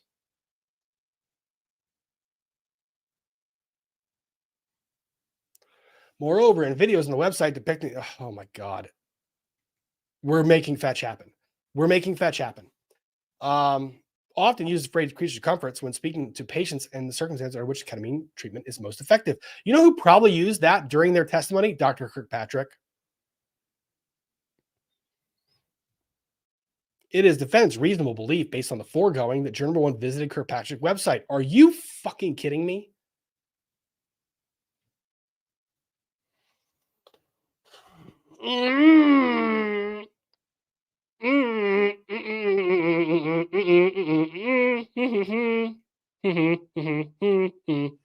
We need a second. We need a second. We're gonna decompress. We're gonna decompress with this. Mary Murphy, member for 9 months, so they can't believe.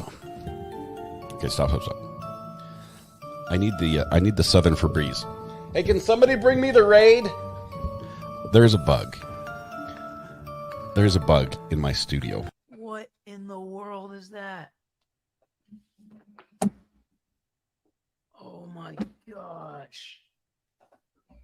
and I don't want to turn the camera on it because I'd have to zoom out so it would all fit in the camera lens. It just went behind the cabinet. It's you guys. Oh my goodness! There was this bug that had a huge. I think it's a roach that had a huge thing of dust on it. I will tell you what's going to happen. What's going to happen is this. That bug, and when I talk about bug, I'm talking, it's those, they call them water bugs here in the South. We know what they are, and they're not water bugs. That was like, it was the size of a small dog. It looked like a monster Rogers, if coming we could towards go ahead me. and Holy have you cow. unmute. And occasionally when we get one of these that come inside from outside, usually when they fall down, they're around the leaves outside, but when they get into the house, I have words to say, and now it's literally crawling towards my green screen. So I'm going to be on camera like this, and then on the green screen, you're going to see a bug crawl across the wall. I can. This is bad, guys. It's going to be a bad day. I can't step on it because it was like at waist level on the wall, and my feet don't go that high. Here's a series of questions Oh, I just put my arm based in on the what I guts. heard Mr. Shapiro comment on about the 20. Bug will be dead by the end of this show for sure. Bug has nowhere else to go. I mean, it's not like there are wires it can hide behind in here. Yes, cats will eat them. We're keeping the cat.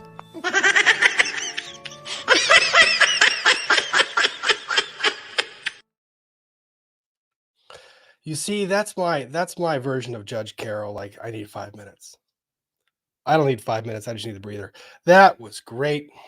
Now let's go on and where's the Southern Febreze? I need the Southern Febreze for this motion. I need gasoline. Gasoline? Will gasoline help? Gasoline will help. I need gasoline for this motion. Gasoline. Motion.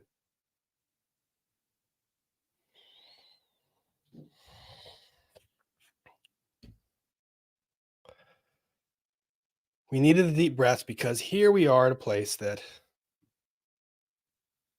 here we are in a lovely place that I was hoping we would never get to. Oh, hippo lover. Maybe it's the redacted name. I don't know. I want to purchase a bot for Juror number 1. Need her email. Chris and M96 is free to share that with you. If you shoot me an email, and if she emails me too, I can get you in touch. My email is lawandlumber@gmail.com. Law and lumber all spelled out at gmail.com. I'll try to connect you guys. Oh. Malsey says, don't let the defense people subpoena your jury. You'll never get them back. Love your commentary, Rob and the beautiful Benji Bake. We are going to auction this one off. I promise you. Not auction. I'm going to give it away. It's giveaway. Giveaway. Matt Bond, hello, my spiffy, legal, mumbo, jumbo, talkie brother from another brother. Have missed you. Floofy says, meow, meow, Floofy. Meow back to you. Kathy Trout, how much the jury bots get paid? You can't report me for this. They don't get paid. Emily's robot is looking at me very angrily right now. They don't get paid. Krista Johnson, thoughts on why nobody's covered the sanctions motion? I'm dying for that drama. P.S. My lathe is a little dusty. The lathe can use some work. Keep on, pull it out. The sanctions motion, because I hope it comes back up in some of the replies. Nicole, wishing a very happy early birthday to Kristen. She is kind, creative, hilarious, and one of the best friends I could ask for. Love her dearly. Happy birthday, Kristen. And Nicole, thank you for contributing to that. I'm gonna make that that seam stitcher, the seam ripper for Kristen. Celine, tomorrow's the birthday of chat's favorite robot maker, Kristen M96. She's a wonderful person, and I'm honored to call her one of my dearest friends. Thank you, Celine, and thank you for sending that to me and giving me the notice to pick that up. The Chugi Show. People act like I'm accusing Jules when I say this, but wouldn't good to lawyer up with the defense came after her like this? I think I wouldn't have. I am always going to be the worst with this one because I'm always going to say it's best to have a lawyer in your corner, period. End of story. But that's just me because I would rather have that lawyer answer the questions that I don't want to answer. And I'd rather the lawyer try to make something just I don't want to deal with the bullshit. So I am always going to say that, yes, having a lawyer with you is always a good route to take. Carla Vieira, Rob, I hope you had an amazing, restful, and long Thanksgiving break. I did. It was wonderful. Glad to see the robot jury survived and are just as speechless as I am. Thank you for always being an agent of palpably unbiased opinions. Thank you very kindly for that.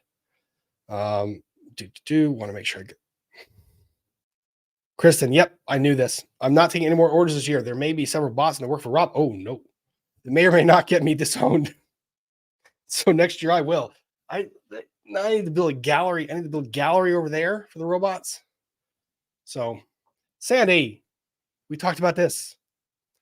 I had the lovely opportunity over the break to actually hang out with Sandy, who is just as wonderful and amazing in person as she is in chat. Thank you for being a mod. You do not have to give me anything. You give enough to this channel as it is. Thank you for gifting memberships. Very, extremely kind of you. Dr. Joe, speak of the devil, or the kind sir, or Dr. Good Hair, and he shall appear. As Hunter would say it, this motion is so bad, it needs to be taken out and shot. Oh.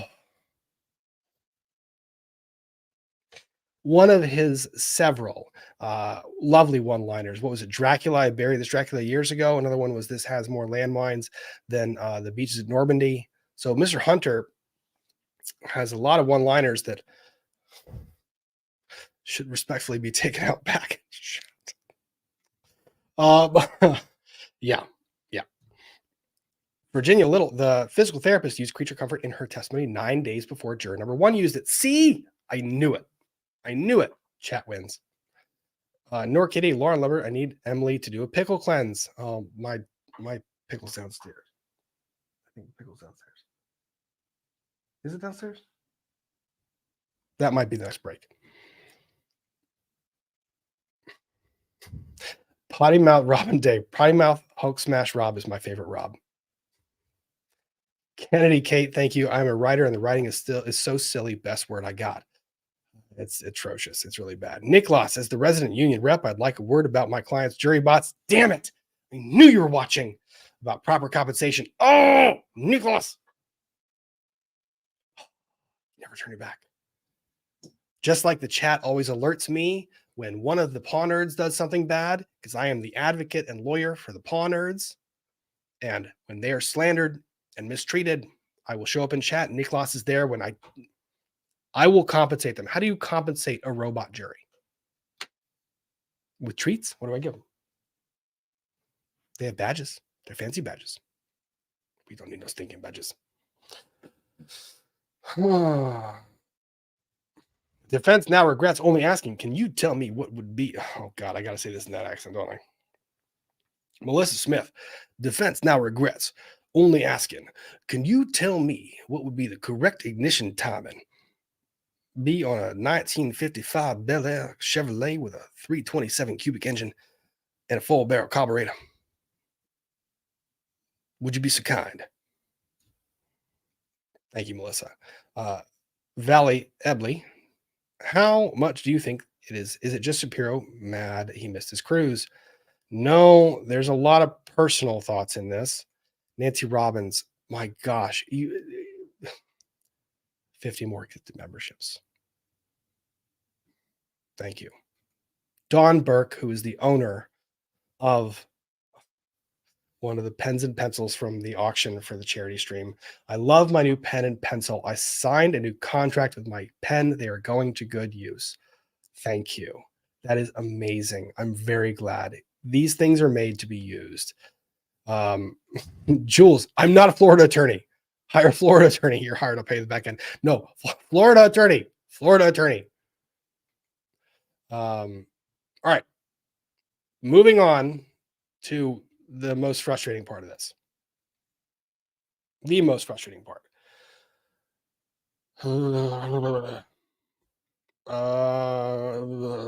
Swoop. Finally, it appears based on a public search of the Sarasota County Court docket. See how that public search of the public docket goes? That Deborah Salisbury was involved in blank's 2007 domestic relations proceeding, a fact never disclosed on juror number 1's jury questionnaire during voir dire, because the question wasn't about his wife. And why are you suspecting that he knew who his wife's attorney was or remembered the name or any of that. Why is that subject to inquiry? Why is that a question that's even fair game? Similarly, juror number 1 denied viewing. One, F you, respectfully, for that lovely little caveat, 2007 domestic relations proceeding. You could have said, had previously represented blank in 2007. But no, that wasn't enough. You wanted to, take a swing right below that belt, right? So you see the opportunity to kind of say, hey, what can we do to put in the minds of the public at large and whoever's reading this motion that maybe there's some challenges. Do we actually explain what the proceeding was? No, let's just call it a domestic relations proceeding, which has the implication of unrest within the household, perhaps as between juror number 1 and his spouse. But we're not going to explain it at all. We didn't have to say it in the first place. This is dirty pool. This is gross. This is really gross. The motion had little to no merit. It's a joke. It deserves to be on fire, fueled by gasoline and raw hatred. But apart from that, going from the very beginning premise that the motion was a joke, this is thrown in for no other reason than to embarrass the juror. If you think Judge Carroll wasn't going to deny the motion based on your use of the person's name or any of the other shit you put in there, I can guarantee you he's going to read this. And if I was a judge, which thank God I'm not, if I was a judge, that would be one of my very most pointed questions. And holy shit, you better be ready for fire. Because you file a motion like this in my court, bring your damn toothbrush. Bring your damn toothbrush. Similarly, he denied viewing the documentary, Take Care of Maya. All right. This seems unlikely.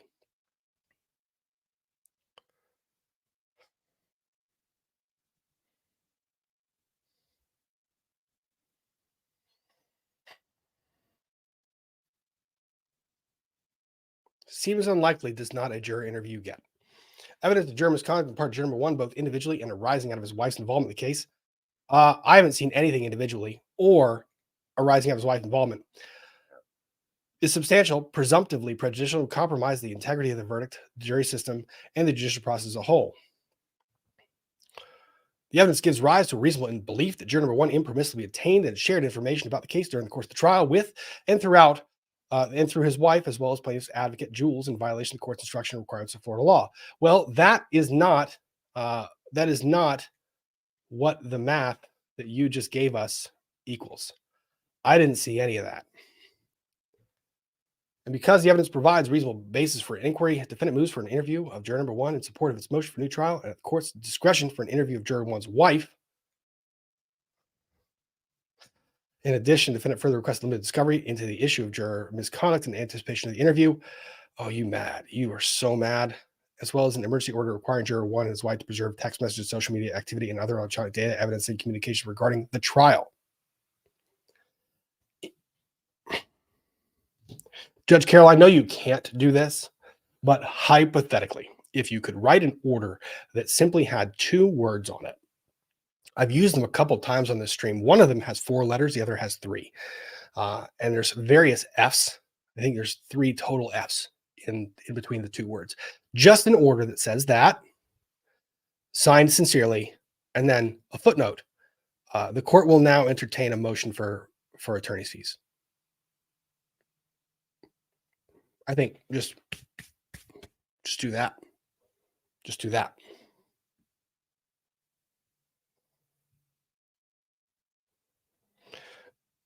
Florida standard. We're going to read this in the next motion. Legal argument. I don't care. because your facts just don't get you there. I don't care what law you try to construe this under, your facts are just completely devoid of any connection to any plausible claim that would put you in front of that juror for an interview or deposition or discovery. I don't know that I've ever. I get that lawyers spin and that that's part of their job.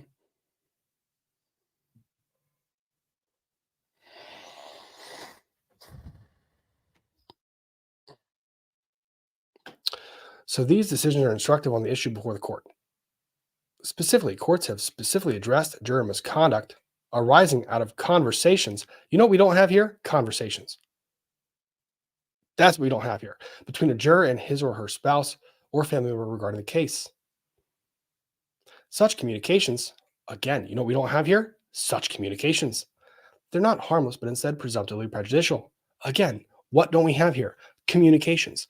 Here, defendant has presented evidence and a sworn affidavit establishing a reasonable basis for the belief that juror 1 and his wife, who resided together during the course of the 9-week trial, shocking, engaged in improper contacts and communications regarding the case in violation of the court's instructions. Bullshit. Social media posts reveal far more than a passing interest in the case. Nope. And instead, a strong bias in favor of plaintiffs and emotional investment in a verdict in their favor, similar to the juror's husband and Perry. No.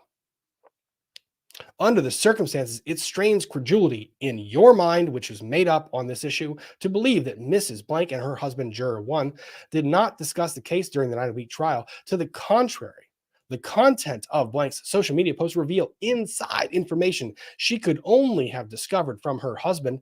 No. I'm laughing on the inside. On the outside, I'm seething. Her heavy emotional investment in the trial and in a verdict in plaintiff's favor is further evidence of a shared bias on the part of her husband, Juror 1, the same bias that prompted defendant's motion to remove him as a juror before the verdict. The circumstantial evidence, that's what we call no evidence at all these days. The circumstantial evidence, that being no evidence at all, gives rise to a reasonable belief that juror number 1 and his wife together formulated a shared bias in favor of the plaintiffs during trial. We've got conspiracy, folks, conspiracy. Discussed the bias and the case throughout the trial, resulting in presumptively prejudicial misconduct, undermining the integrity of the jury process. You, sir, have done that by this motion and warranting a new trial. F off. Defendant therefore requests a jury interview in order to establish the existence of presumptively prejudicial communication between juror 1 and blank. No. Although such communications surely will be denied, because you don't get to ask the question, this court, like the courts in Stauffer and Perry, has discretion to assess blank's credibility under the circumstances and to rely instead on the evidence in its totality. There is no evidence that you have produced. Moreover, assuming such communications are established. Oh, Mr. Hunter, you have a dream there? Defendant further submits that it will be impossible for plaintiffs to prove there's no reasonable possibility that juror misconduct affected the verdict. Now, if this is true, if by some stretch of the imagination they had communication that the defendants can demonstrate, or the defense can put on evidence that would suggest that there was communication, because right now they haven't done shit except for speculation. If, hypothetically, the defendants had some social media post that says, I just talked to my wife yesterday and my God, I am flabbergasted, then yeah, that's a new trial. Yes, if they had something like that, if there was evidence of misconduct, then yeah, it's a new trial. But there's nothing there. It is waving this magical thing in smoke and mirrors and say, fear us, fear impropriety. I manifest impropriety upon you. And then, please, sir, give me a juror interview. I need to interview the juror. And please give me his cell phone and that of his wife. Please.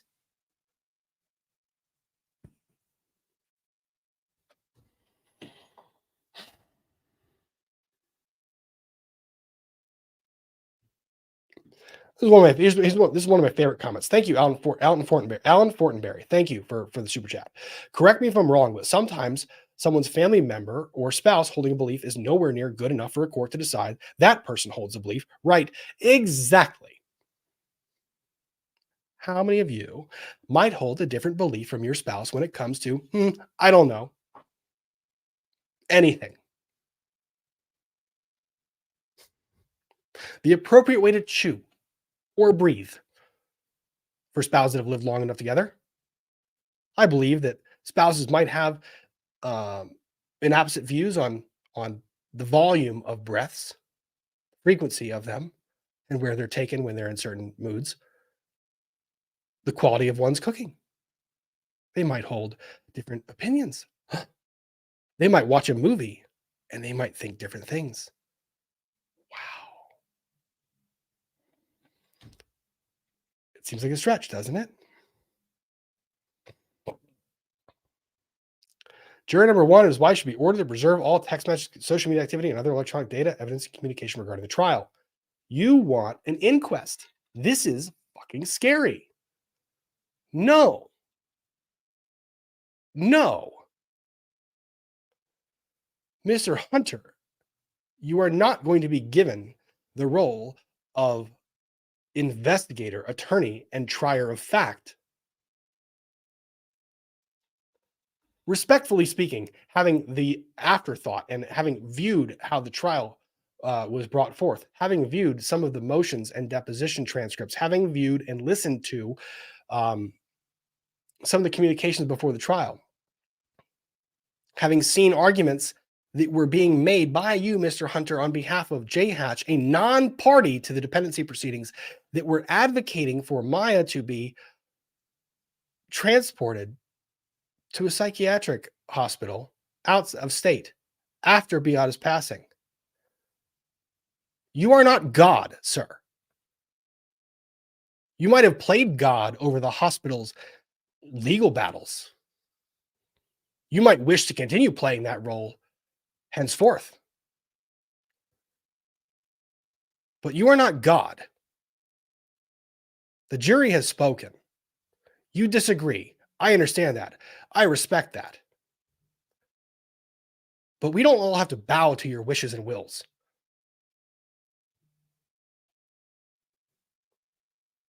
Sorry. I get frustrated when attorneys sit here and flex, and the only purpose of that flexing of the muscle is to invoke fear in the people that are on the other end of that motion.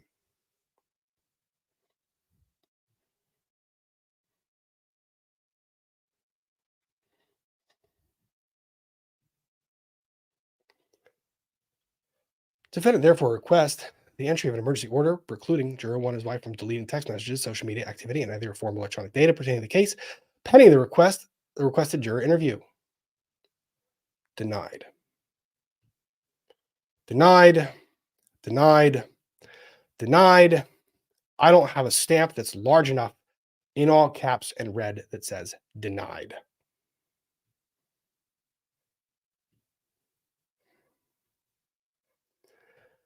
You have satisfied nothing except my desire for more anger and hopefully retribution in the form of an order compelling fees.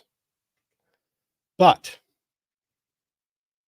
let's see if Mr. Anderson, Mr. Whitney can come up with a response. Now, having read that,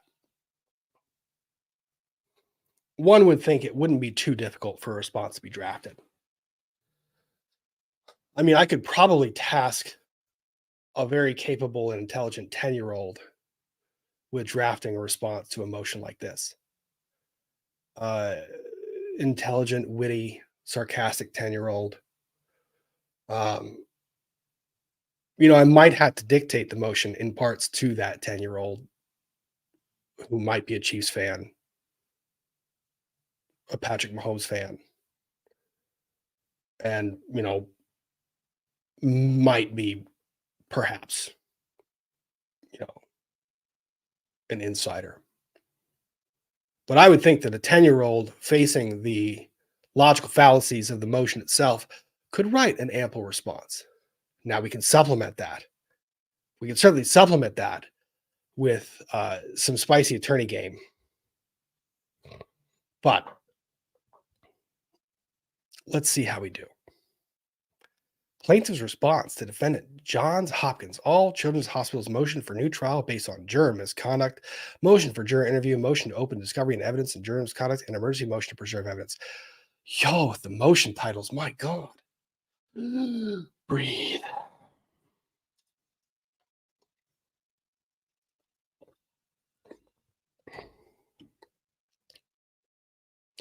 Plaintiffs, by and through counsel, file their opposition to defendant JHACH's motion for new trial based on all of the above aforementioned title. Can we go with simpler motion titles, please?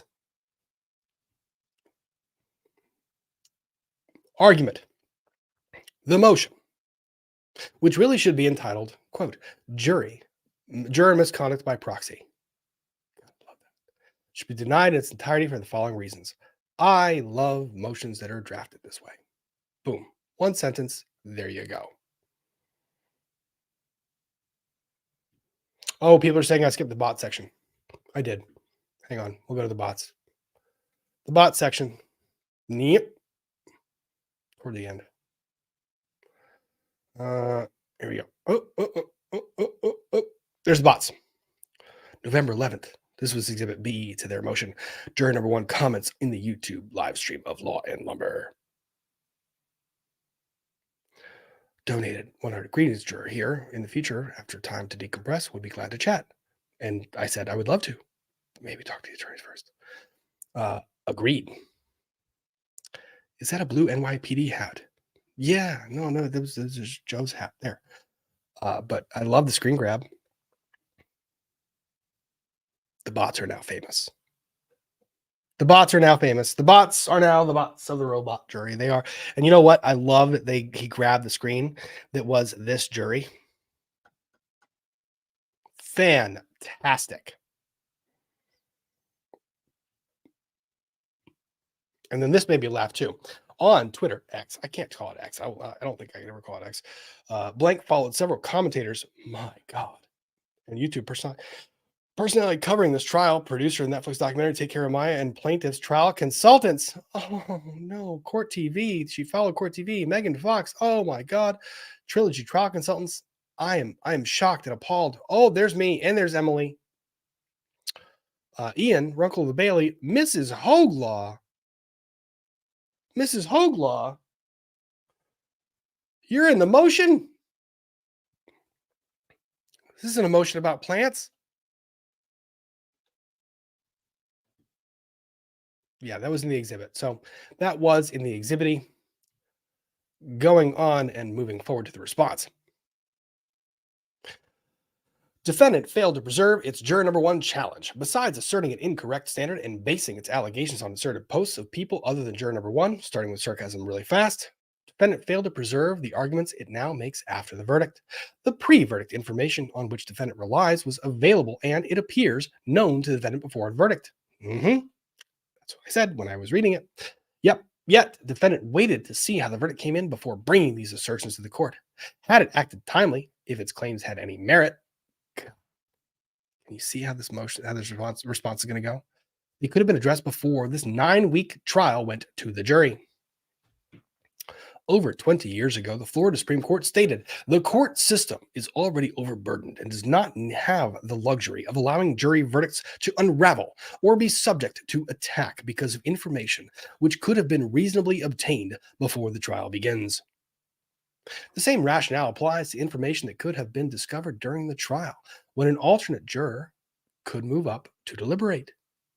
In 2002, the court said, in a perfect world, access to the information would be immediately available in all courtrooms or actually provided as jury pool information. Because of advances in technology, that day has arrived, and it may be appropriate for the courts to revisit whether parties have a duty to investigate juror backgrounds before the verdict. But the court need not reach that issue to see the defendant had failed to preserve its argument here. You thought you knew it was a problem. You had reason to believe it was a problem. You said it in your motion. You had reason to believe it was a problem. You didn't ask to have him removed back then. You didn't ask for the inquiry. And when you did ask to have him removed, the judge said, nah, bro. See ya. Oh, no. Azam. Got to go. My students are here. Okay. For a second, I thought, hi, Azam. Glad to see you here. Take care, Rob, and chat. I thought you were saying your students were watching, and I said, no, don't let them watch this. I'm getting spicy. Thank you, Azam. The defense bases its motion largely on internet posts during the trial. As noted below, to the extent it refers to alleged comments after the trial, jurors are free to discuss their service when the trial has concluded. It's called the First Amendment. Those materials were available to the defense in real time. Defendant claims it strains credulity. I love the quotes. To believe juror number 1 and his wife were not communicating with each other during the trial. Defendant is wrong. First, the court told the jurors repeatedly that they were not to discuss the case with anyone or even family members. As noted below, to engage in the unsupported assumption defendant posits would mean there could never be a married juror. Thank you. So no, it does not strain credulity to believe jurors follow instructions, because most people do. Most people do. Second, as discussed below, evidence most people follow instructions, except for attorneys that put on witnesses that say that the hospital was, given the blessing by everybody and was completely free from any error or mistake while sitting on explosive materials saying that there were systemic issues in the hospital. Most people follow rules. That was an inference, and it was probably a proper inference.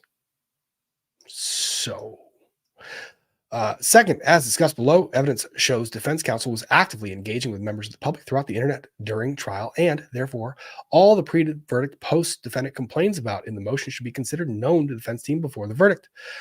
Defendant has not denied it knew about these posts in the motion.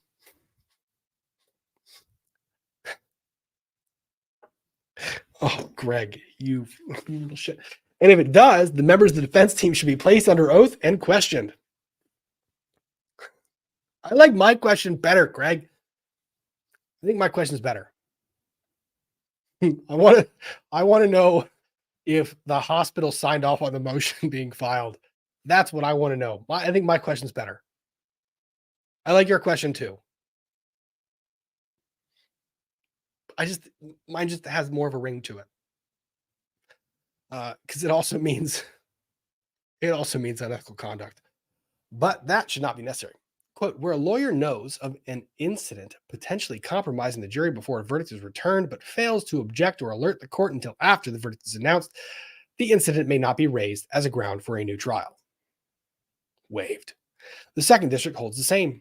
When it was discovered during deliberations that the bailiff had left the judge's copy of instructions with changes made during the charge conference in the jury room, the defendant's objection was untimely because it was not made until after the jury had delivered an adverse verdict.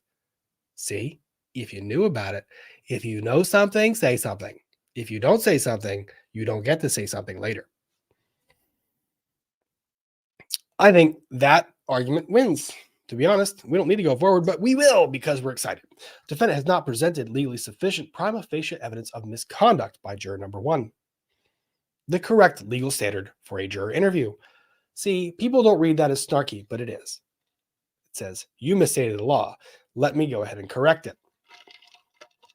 Because remember the case that they cited was 1986. This one in Baptist Hospital of Miami versus Mahler. In 1991, the Florida Supreme Court set forth the showing that must be made before a trial court can permit a juror interview. In doing so, the court emphasized the, quote, strong public policy against allowing litigants either to harass jurors, looking at you, Mr. Hunter, or to upset a verdict by attempting to ascertain some improper motive underlying, and held that an inquiry is never permissible unless the moving party has made sworn factual allegations that, if true, would require a trial court to order a new trial. You did not do that, defendants.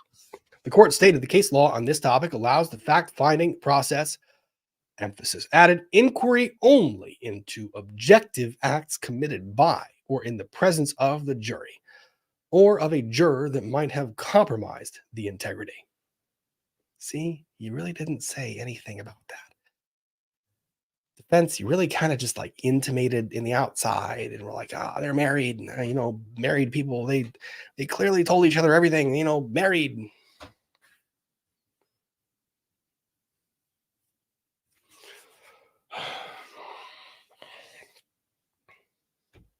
Because defendant's motion contains no objective acts that were committed by or in the presence of jury number 1, thank you. Defendant has failed to carry its burden. Agreed. The motion supports the request to interview juror number 1 solely by inferring, thank you for the use of word properly, Mr. Anderson, that he has violated the court's instructions based on the conduct of his wife and others. In effect, the motion asks the court to impute the actions and statements of juror number 1's wife and others to him. Misconduct by proxy.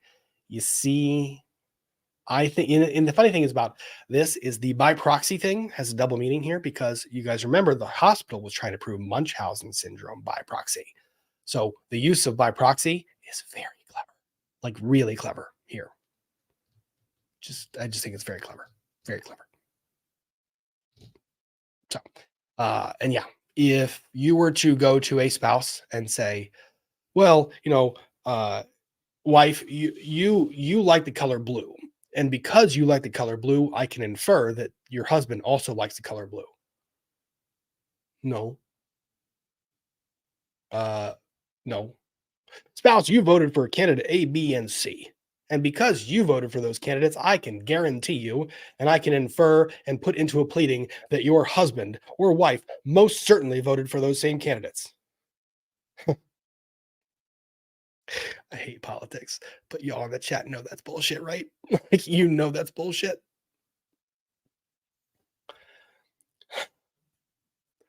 Merchant v. State. God, spouses can't agree on what they want for dinner that night. And we're going to infer knowledge across both of them.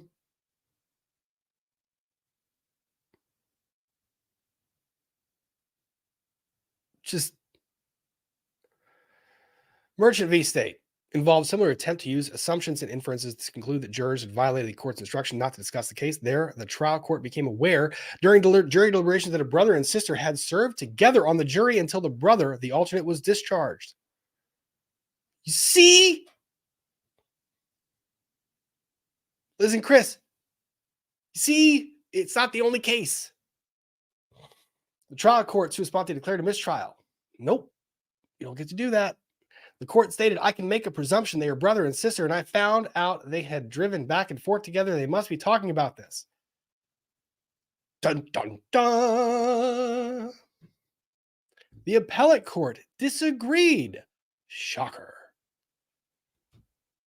The trial court's decision to declare a mistrial without the consent of the defendant appears to have resulted from, emphasis added, a series of assumptions and inferences rather than from competent record evidence. Judge, you speculated. Even if we were to accept the assumption that Kira and Kevin are brother and sister, this surely did not, without more, necessitate a mistrial. Thank you. There is nothing in the record to indicate that Kira and Kevin heard the trial court's request, made the entire veneer at the commencement of the jury selection process for jurors to notify the court if any prospective jurors knew each other. Similarly, there's no evidence in the record that Kira and Kevin discussed the testimony or evidence with each other or otherwise violated the trial court's daily admonitions to the jury. They were driving a car. Oh my gosh.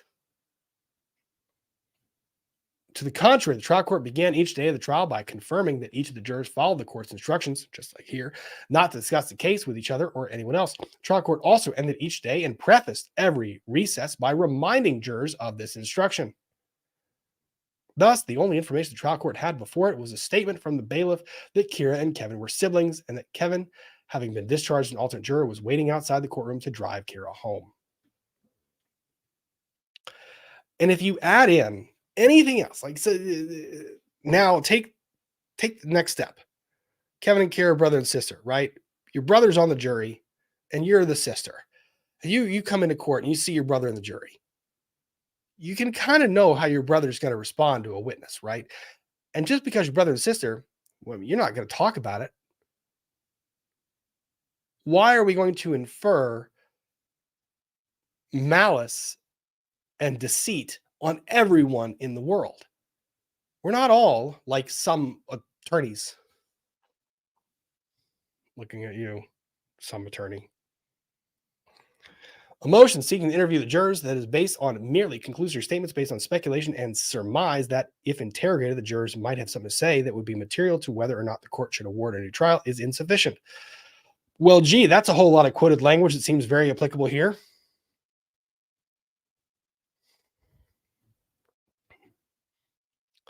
Yeet. Yeet, yeet, yeet. Into the sun. Goodbye, motion. Here, juror number one's wife did not serve on the jury with her husband, and there's no reason to assume juror number one disobeyed the court's instructions not to discuss the case with anyone merely because he has a wife. This one's kind of funny. You know, newsflash, sometimes husbands and wives don't talk about everything all the time. Not for bad reasons, but sometimes they just don't. Defendants acknowledge through the motion that has no evidence juror number one violated his oath. See motion. I love this. See motion, paragraph 3. This motion sets forth a reasonable basis for belief that juror number one, the foreperson, engaged in presumptively prejudicial misconduct. You don't get to just believe things into existence. Dear sir, I wish so very dearly that there was a basis for my motion. I'm going to believe that into existence, and that's what's going to happen here today. If I believe strong enough, my motion will have a logical basis. Sorry, guys. I know the sarcasm is dripping right now. I know the frustration is just like laying on thick, but I have read that motion a couple of different times, and I have clearly had some thoughts on the matter. And I get frustrated. In the conclusion of the motion, defendant again acknowledged it has no evidence of actual misconduct. It strains credulity. That means, translation, I don't have evidence. I'm saying, judge, please believe me.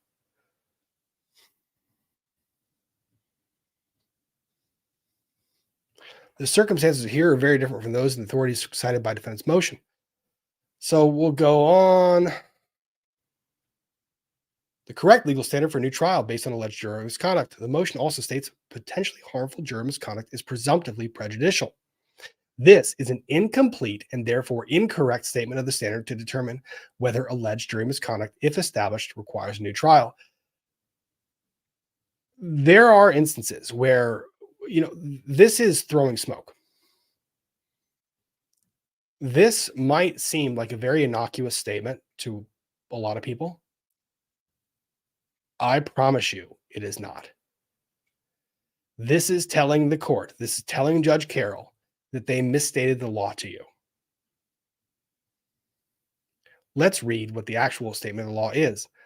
If the misconduct is such that it would probably influence the jury and the evidence in the cause is conflicting, the onus is not on the accused to show he was prejudiced, for the law presumes he was. See, they left out this little part, but it should be clearly understood that not all misconduct will vitiate a verdict. Even though such conduct may be improper, it is necessary either to show that prejudice resulted or that the misconduct was of such a character as to raise a presumption of prejudice.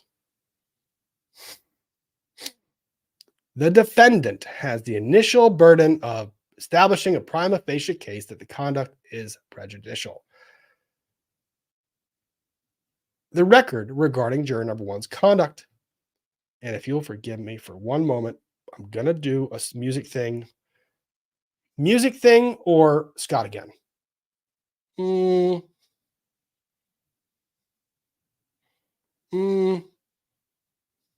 Early pen outro. Because I need 2 seconds to use the facilities.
Sorry, someone gave me the advice to hydrate while I'm traveling, which has its own consequences to it. The record regarding juror number one's conduct or lack thereof. Like all jurors at the beginning of trial, juror number one took the oath to follow the instructions of the court. At the beginning of the trial and at every break thereafter, the court instructed the jury to refrain from speaking to anyone about the case, from doing independent research, and from forming opinions about the case prior to deliberations. On each occasion, when proceedings resumed, the court asked whether the jurors had followed these instructions, and juror number one always answered that he had. Florida recognizes a presumption that jurors will follow their oath. As stated above, defendant acknowledges throughout the motion that it has no evidence that juror number one, in fact, violated his oath. Surprise. Like the motion, supporting affidavit of defense counsel Shapiro only contains his suppositions and theorizations about whether juror number one, in fact, violated his oath, and relies largely on the fact that juror number one and his wife are married. You know, marriage. Which he infers they must have discussed the case. Defendant cites no authority supporting the argument that improper juror communications can be inferred from the fact of a juror being married, because that doesn't exist. Indeed, if that were legally sufficient basis to challenge a verdict, every verdict in every case rendered by a married juror would be subject to challenge. That's kind of what I've said. Are we going to kick every married person off a jury? To the extent to which the motion reaches for any purported factual basis is best demonstrated by reference to juror number one's emphasis added post-verdict online statement that, oh boy, I'm in trouble once again. From the two words, once again, the defendant surmises the comment indicates that he knew from conversation with his spouse prior to beginning release in the courthouse that the defendant had moved to dismiss him as a juror. Well, see, that's kind of like inferring that when I told the juror that he should, maybe speak to plaintiff's counsel first, that's kind of like inferring that I meant that what he was doing was bad. No. Patently, this is purely conjecture, and once the trial concluded, there would be nothing wrong with all the jurors learning what went on during the trial they had not seen. Yup.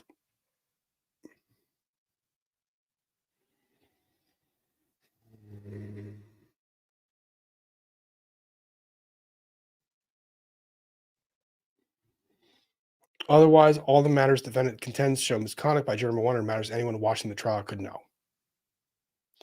Defendant has focused its fire against juror number one on three primary targets: juror number one, juror number one's wife, and Jules. Although the defendant's motion is scattershot, and the connections between each of these individuals' conduct and any so-called juror misconduct are never drawn by the defendant, plaintiff will address each in turn to demonstrate the absence of any basis to establish juror misconduct. Direct actions. Question regarding creature comforts. The most pointed allegation made against juror one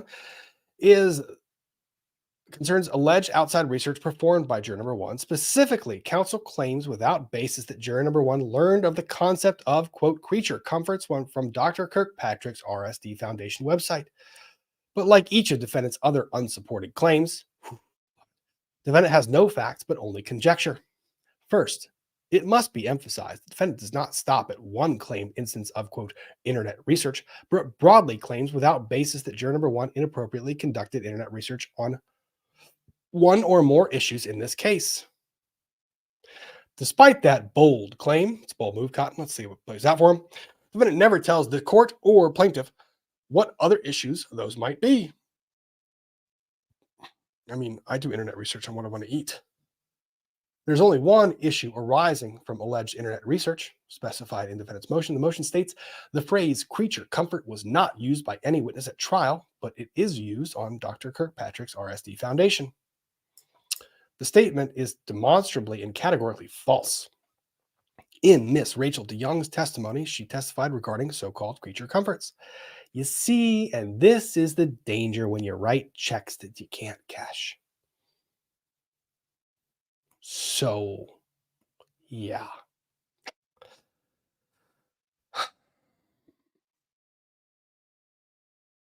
Where is the reference? Here we go. Ms. DeYoung, no, we were really close. And then the pain was too unbearable. And I said, maybe by Christmas. And she's like, no, I don't like that answer. So she went home and she said that and she put on her backpack, got out her crutches, made herself walk in the hall. And I believe maybe she didn't want to put herself in such a vulnerable, such a high pain position, maybe in public, in the clinical of agility. Maybe she didn't know how it was going to make her body, her emotions respond. And that's why she didn't want to do it in her therapy. She wasn't sure. But at home, she has her creature comforts, her dad, her brother, maybe her favorite show. She can call a friend. If it's not, she's having a really bad time with it after her experience to try to walk, but she did very well. Well, see, there you go. 11 days later, juror number 1 uses the phrase. Finally, creature comforts is a common expression that was the name of a successful film, a television series, and an advertising campaign. See the dictionary, Wikipedia, and Urban Dictionary. You little shit. Oh, see the dictionary and Wikipedia and Urban Dictionary. Maybe don't spend too much time on Urban Dictionary. In retrospect, Greg, let's next time remove the Urban Dictionary. We don't want to be on there. Juror number 1's post-verdict comments. The post-verdict comments are immaterial to any consideration of alleged misconduct. The court expressly told the jury that they were free to talk or not talk to reveal their thoughts on the trial and their experience on the jury or not, based solely on each juror's discretion. This is the admonishment that we went through before. Juror number 1 abided by this duty as a juror during the trial, and the court already assessed juror number 1's alleged bias and prejudice against the defendant. So, the alleged disqualification addressed on November 6th. The court unequivocally stated, this was in seeking to disqualify the juror, I have not seen anything in my mind that would remotely come to me to get to the conclusion that he has prejudged anything in this case. On the contrary, no, I'm warned by the fact that he has in his mind gone through, or what I believe to be in his mind based on the questions that he's asked, my observation. I mean, the guy sits, 5 yards from me? By the way, this is what you kind of call in appellate law a trial judge just knifing your argument. Any argument you might have had is destroyed by the record that Judge Carroll lays here. Judge Carroll is articulating his observations so that they become transcribed parts of the trial. So that an appellate court that would be reading that motion, saying this was a basis to overturn the verdict. The appellate court goes, wow, gee, I wonder what the trial court says. Huh. Let's go and see. Oh, you mean the trial court said that he sat 5 yards from him, that he's been watching him for more than 2 months. I mean, he's the closest juror to my physical vantage point and location, and I've been watching the guy. And I have not only do I not have a doubt, I don't have a reasonable doubt, but I have no doubt that this guy has not come up with any final or fixed opinion. You see, that means that argument ain't going anywhere. Nowhere. Where's that argument going? Nowhere. Nada.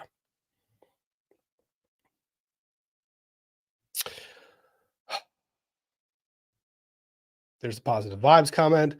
Deborah Salisbury. Defendant's motion asserts that juror number 1 never disclosed on his juror questionnaire during voir dire that Deborah Salisbury was involved in the proceeding. Defendant, however, admits in footnote 11 that defense counsel does not know whether Salisbury represented juror number 1's wife in that matter. And the defendant does not claim the reference to domestic relations proceeding involved juror number 1. It did not. Oh, that makes that even more slimy. Plaintiffs, if you're listening, focus on that part a lot. Like a lot. Nevertheless, the defendant claims Ms. Salisbury was definitely involved in juror number 1's wife's domestic relations proceeding. Going further, the defendant alleges misconduct because juror number 1 never disclosed this, quote, fact. What fact? The juror questionnaire asked whether juror number 1 knew Deborah Salisbury, not whether his wife knew her. Court should take judicial notice of a fact that apparently escapes defense counsel. Spouses can and do have different professional and social contacts and have separate lives before they marry.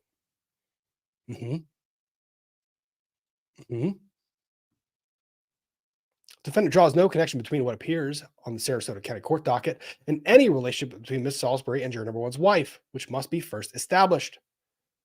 He's speculating. Defendant offers nothing to show that juror number one has ever heard of Miss Salisbury. Importantly, Miss Salisbury never testified in this case, was not a witness, even if defense counsel had been able to draw concrete connections between Miss Salisbury and juror number one's wife, and then from there demonstrated that juror number one also knew Miss Salisbury based on Miss Salisbury's alleged encounter with the wife 16 years ago. The court and the parties would be left with a quandary. What the hell matters? What does that make? What the hell difference does it make if they knew Deborah Salisbury? Deborah Salisbury never testified. Why do we care? Why do we care? As I have said throughout reading the entire motion, why do we care? Yeet into sun. As the court is well aware, juror questionnaires provided in voir dire were thorough, specific, and drafted with the intent to weed out any potential conflict. Juror number one, juror's questionnaire indicates his honesty. He clearly indicated his law enforcement background and checked yes to criminal history for either himself or an immediate family member. Juror number one's wife's alleged professional encounter with Ms. Salisbury is a red herring and wholly irrelevant to juror number one's ability to assess this case as a juror. Again, you knew he was former law enforcement. What did you do? Why did you have him on the jury? What is wrong with you? You could have gotten him for cause stricken like that. Gone, bye, gone. For cause, see you later. Or use a peremptory.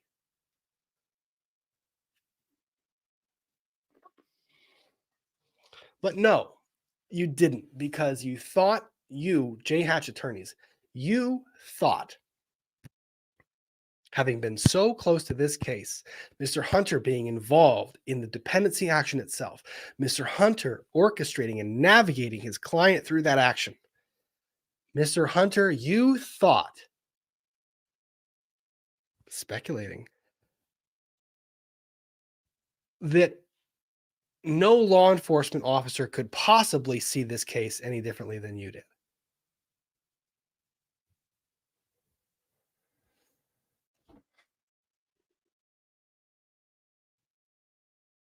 The documentary, I didn't see anything there. There's nothing there. I don't even want to mention it. It's a joke. The alleged improper actions by the wife. Each and every time the following questions were asked by the court, countless times, juror number one and the rest of the jurors always answered in the affirmative. Again, it's the, did you receive no information? Yes. Nonetheless, without any evidence that juror number one's affirmative answers to these questions were untrue, defendant launches into unsupported theories about juror number one's wife's influence over juror number one's view of the evidence and the case during trial.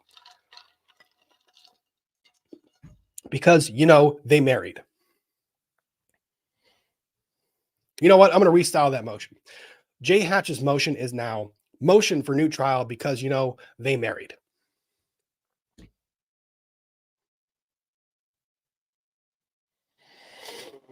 Plaintiff observes that defendant's position that one spouse's knowledge or action should be attributed to the other means the defendant's arguments are unpreserved as discussed above.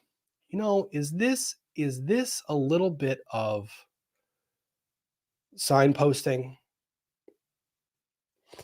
The extensive online involvement of lead counsel's wife, it is, leads to the conclusion the defense knew all this conduct before the jury retired.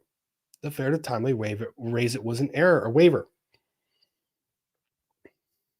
I hate the phrase turnabout is fair play, but in this case, man, Ethan Shapiro, you stepped in it.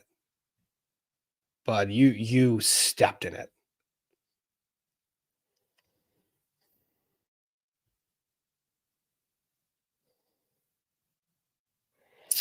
Going on to the observations.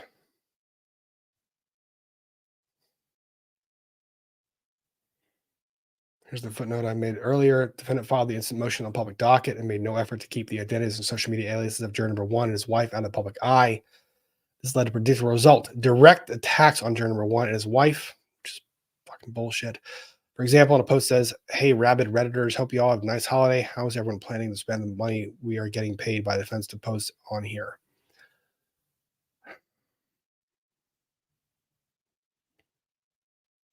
Posted a photograph. Nasty people on the internet doing nasty things. And you know what? Defense counsel should have damn well known that. And they did damn well know that. You damn well knew that.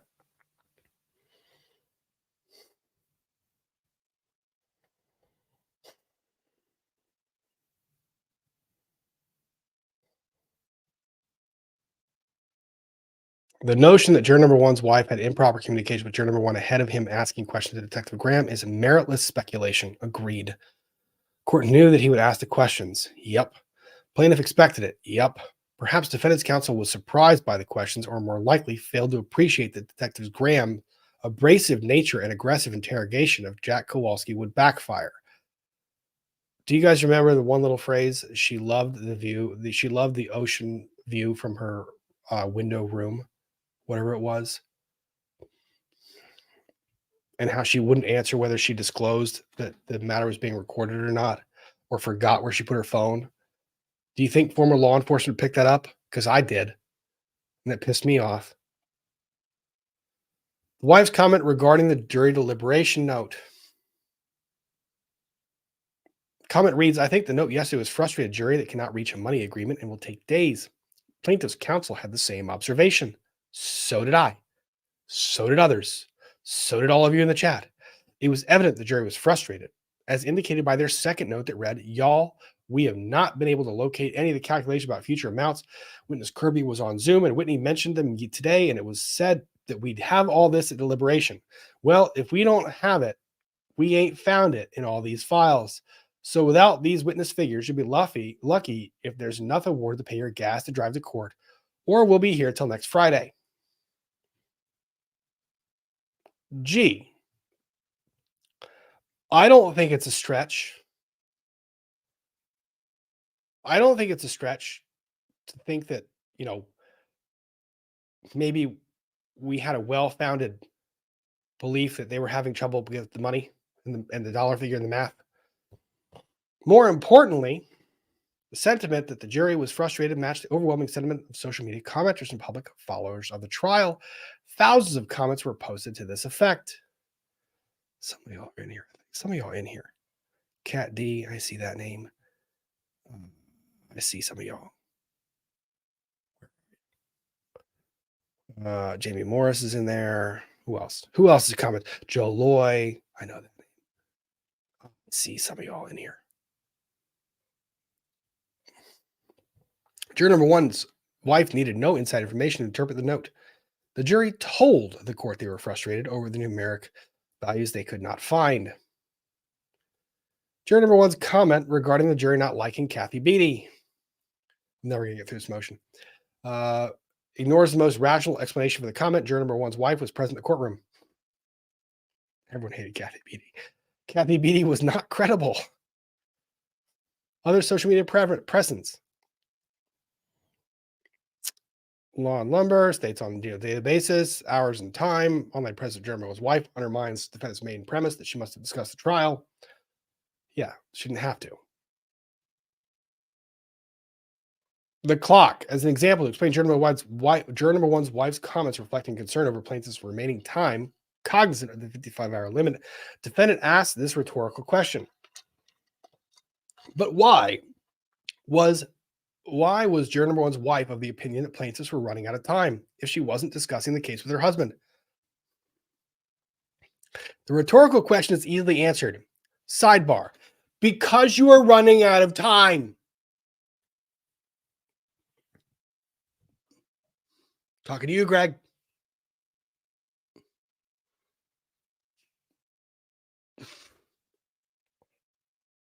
I did not share your confidence. You're running out of time.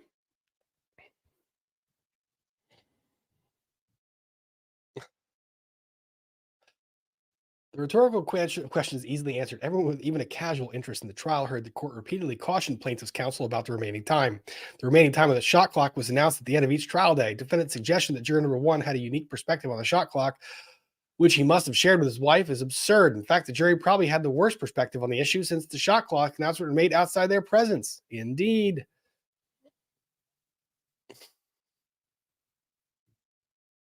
Monitoring the court docket, nothing. Present in the courtroom, again, nothing. Jules, member of the viewing public, supposedly improper actions. Defendants focus on Jules, a member of the public who relayed her observation via social media and through various YouTube legal commentators throughout the trial, has no bearing on juror number one's conduct or plaintiff's counsel's actions in the courtroom. Yes, agreed. The de facto agent allegation. I read the affidavit. Mr. Anderson basically said, I was steering the ship. Good luck trying to get me to change my direction. I listened to people, but only a little bit, because I was steering the ship, which is what every case needs. Lead counsel has to be in charge. They steer the ship. You will listen to dissent, but only so much. You set the narrative, you steer the ship. For those asking, court is on December 15th. It's set for, I think, 3 hours of time for entry of the order. Hang on 1 second.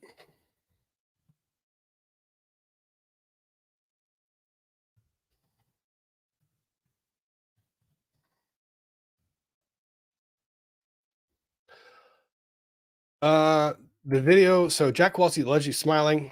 Again, they say that Jules was looking down. She wasn't even looking. Internet social media activity. How the defense was able to discern the information, what the entire internet community was aware of or thought, does not constitute misconduct. It just, it is ridiculous. It is ridiculous. My gasket is flabbered. Here we go. Also omitted from the motion is any mention of the active involvement of Attorney Shapiro's wife, Kissa, in a social media chat group during trial. I said turnabout is fair play. It's not the nicest thing, but you know what? They swung below the belt. And if you open yourself up to that attack, you open yourself up, that's coming back. As shown in the appendix below, Kissa Shapiro, undoubtedly an agent for defendant, participated in the chat group advocating defendant's trial positions, just as Jules, whom defendant erroneously claims was an agent for plaintiff, advocated positions favorable to plaintiff. Given defendant's position that the wife's knowledge should be imputed to the husband, Mr. Shapiro is deemed aware of all Kissa Shapiro's posts during the trial and, by not objecting before the verdict, has failed to preserve the entire issue. Yep. None of this internet activity is relevant to the relief sought in the motion without, quote, some objective act committed by or in the presence of the jury or a juror. Exactly. I am frustrated. Not at this. The response is correct. And it's appropriate. And it's very... Do we really need a response of how many pages to tell us something that we all know? Does that really need to happen? To correct improper inferences in argument? I mean, I get the dunking. Example. After the court, so the motion repeatedly invokes protection of the integrity of the judicial process or system to justify the relief it seeks. The cynicism of such statements is remarkable in light of defense counsel's conduct at the end of the trial and after the verdict. To anyone watching the last day of trial, the disrespect towards the court's rulings and later at the verdict was, to borrow a word, palpable. After the court reiterated it was giving alternative verdict form questions to try to avoid the necessity of retrial, defense counsel said, by the way, I laughed emphatically when that was posed. On the punitive damages issue, it's either greater weight of the evidence or clear and convincing. And the judge was going, we're going to include both questions. And Alton Byrne was furious because it took the issue away. It was outmaneuvering. It was It was so well done and handled by the court to say, I know you're trying to set up an appeal on a bullshit issue. I'm going to take it away. I'm going to ask both questions. That's what that was. Those were the unspoken words. The unspoken words between Judge Carroll and Mr. Altenburn. Mr. Altenburn said, I'm not sure if it should be the greater weight of the evidence or clear and convincing. And Judge Carroll goes, well, we're going to ask it both ways. And Altenburn knows, because Judge Carroll's going, whatever way I choose, if I choose one direction or the other, you're going to say it was the wrong choice. So I'm going to ask them both. Boom. And Altenburn was furious. And the response Altenburn gave was, you don't know what the law is, so you're going to give the jury both options right now. Is that what you're going to do? I'm sorry, I object to that. I was shocked that that question came out of his mouth. That's frustration. That's frustration, and it's understanding. Like, I get it. You lost, but you have to maintain composure. Then came the following exchange. The court. I'm just saying, Mr. Hunter, it seems what you're saying and what I'm hearing do not match. Mr. Hunter, and what I was also saying, Your Honor, was that you're only hearing seconds-long clips. You're not hearing the whole thing. You're not hearing the entire value, and it doesn't sound like you're prepared to listen to the whole matter. You see, this is why you have to be careful when you're appearing on the record when matters are being transcribed. Because if I just read that language,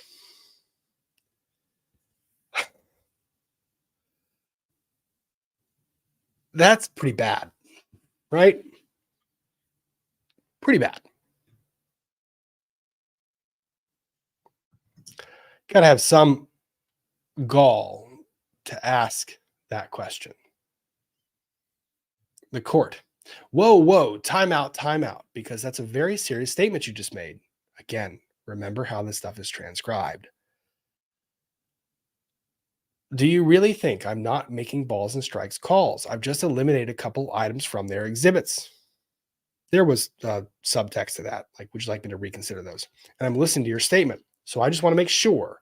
Are you saying that I'm closed-minded in this case? That is subtext. Warning.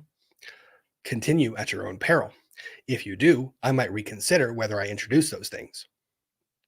Mr. Hunter, Judge, I'm suggesting that on this particular issue, you have indicated a predilection regarding the Heart Institute issue that I don't think I'm able to get past. And that's my problem with it. And on these particular clips, what you're also seeing once again, and I hate to sound like a broken record, but you've just listened. This is a town hall meeting that went on for some period of time. I don't know how long it was. They've got a whole clip of it. Okay, a whole clip that I haven't seen. And frankly, don't, to this moment, know the entire source of. But you're reacting and visibly reacting to clips from that thing that are seconds long. You're not hearing the whole story. And that's my problem with it, Judge.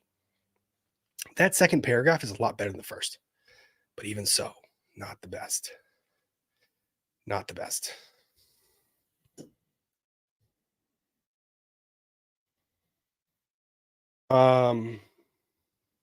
Defense counsel, and I know I've got a lot of saved chats. I have to start pulling them up, guys. I have to start pulling them up while I'm reading. I can't get through all of them because there's 50 saved. But I think the substance of the motion is more important. Defense counsel Shapiro made the same false claims to the media and public, stating in a media interview just outside the courthouse on November 1st that, quote, the hospital is credentialed by outside agencies that have found that the hospital was always operated under safe environments. False. Also, as described in the declaration attached hereto as Exhibit F and G, defense counsel Shapiro made repeatedly vulgar remarks while exiting the courtroom in a voice loud enough for everyone present to hear. Shapiro, specifically Attorney Shapiro, said fucking ridiculous and fucking scumbag family, which has no place in a courthouse. And he did that in reference to the Kowalskis.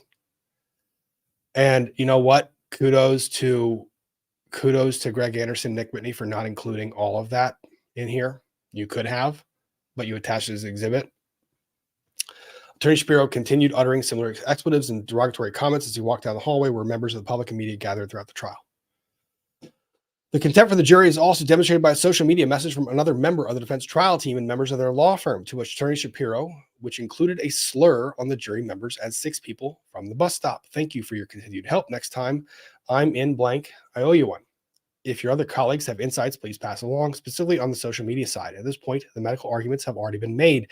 And yes, a very, very important case. We'll never stop fighting for you guys. I'm ashamed at the outcome, especially after so many years, but you never know what 6 people from the bus stop can do. Nothing would be more deleterious to the integrity of the judicial process than to subject people who have done their jury service to a deposition or an interview by lawyers capable of such behavior. Yep. Little doubt that a deposition interview would be used to further vent defense counsel's frustration and anger on display on the last day of trial.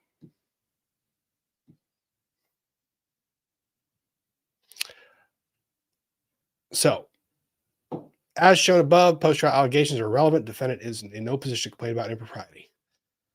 Signed, kindly, Gregory Anderson, Jennifer Anderson, Nicholas P. Whitney, Raymond Elegant, Amy Ferrier, and Buell Elegant. I've had the distinct pleasure of speaking with Nicholas Whitney, Jennifer Anderson, and Gregory Anderson. And you know what? To defense counsel, give me a call. Happy to hear your side. I'll probably give you less of an ear than I did before, but I'll still listen. I will still listen. So, I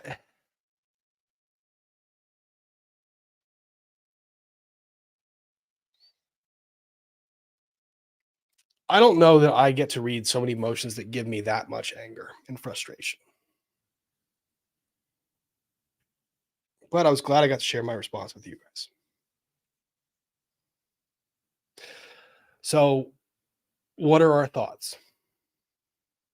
I'm very curious because the hospital gets to file a reply.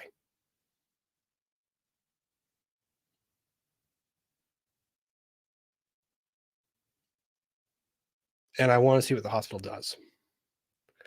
My fear is they're going to double down. And to the comments in the chat, yes, it's a waste of the plaintiff's resources.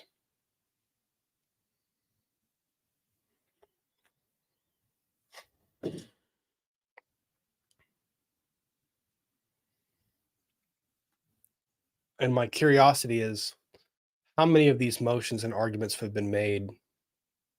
I get that attorneys get to guide the strategy of trial and make decisions strategy-wise. But did you even consult with your clients before you did this? Because I can tell you if they are at all practical human beings and they have an effort to maintain the hospital and rebuild endearment with the community. Because that's the thing. The hospital took a black eye, right? That's a black eye to the hospital.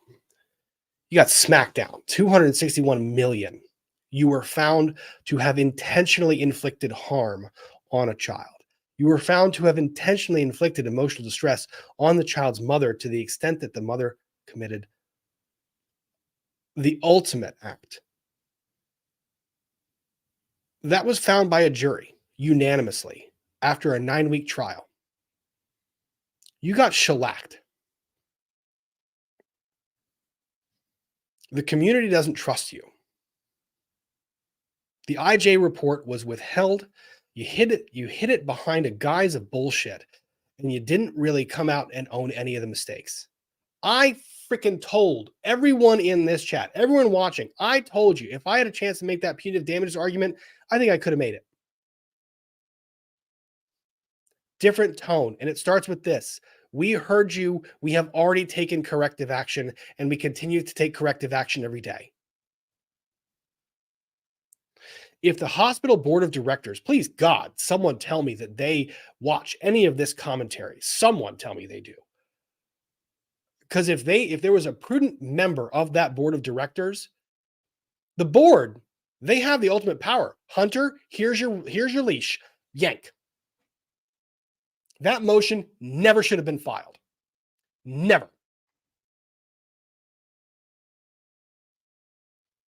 It is disgusting trial practice. It was logically flawed. It was founded on a petty place of pride, not by the hospital, but by the attorneys who were wounded by the juror.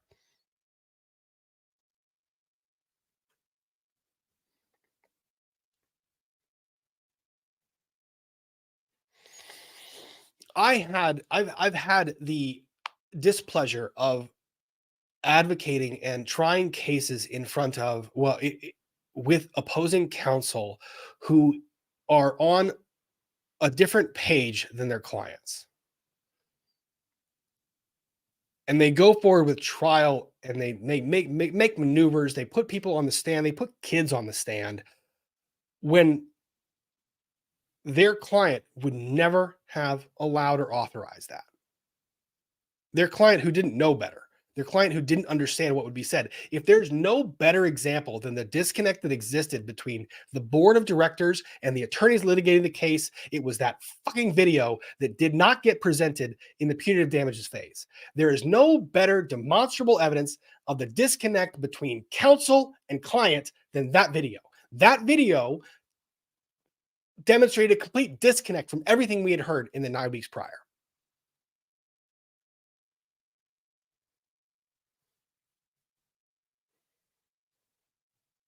Not that they're ever listening. Well, we actually know they are. So defense counsel, to the extent that you do listen to this, get off your high fucking horse, ask your client what they want, and do that. Don't file motions that throw third parties into the mix. Don't go and try to interrogate them and investigate them because your pride was hurt. Because they didn't see it your way.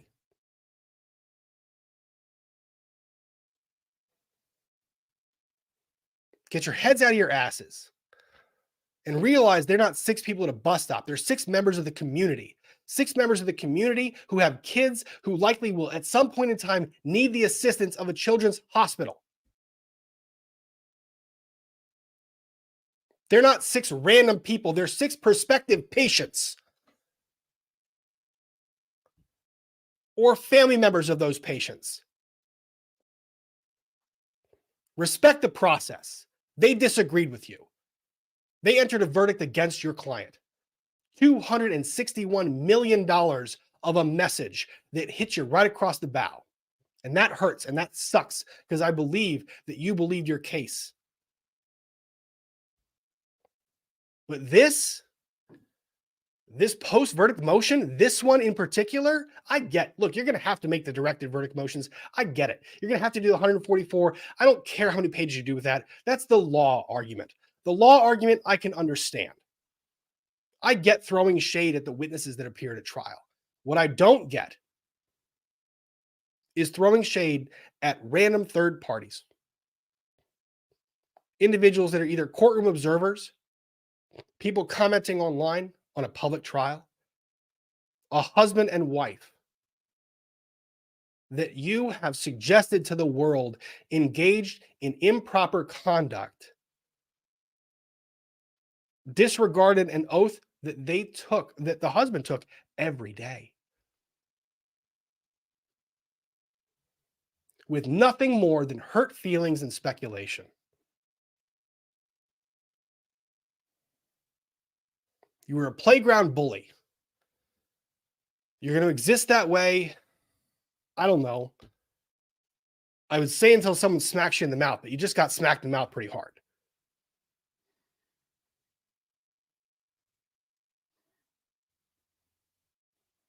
That is beneath the practice of law.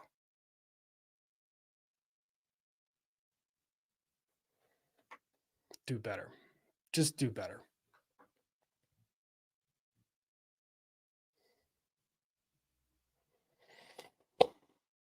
All right. So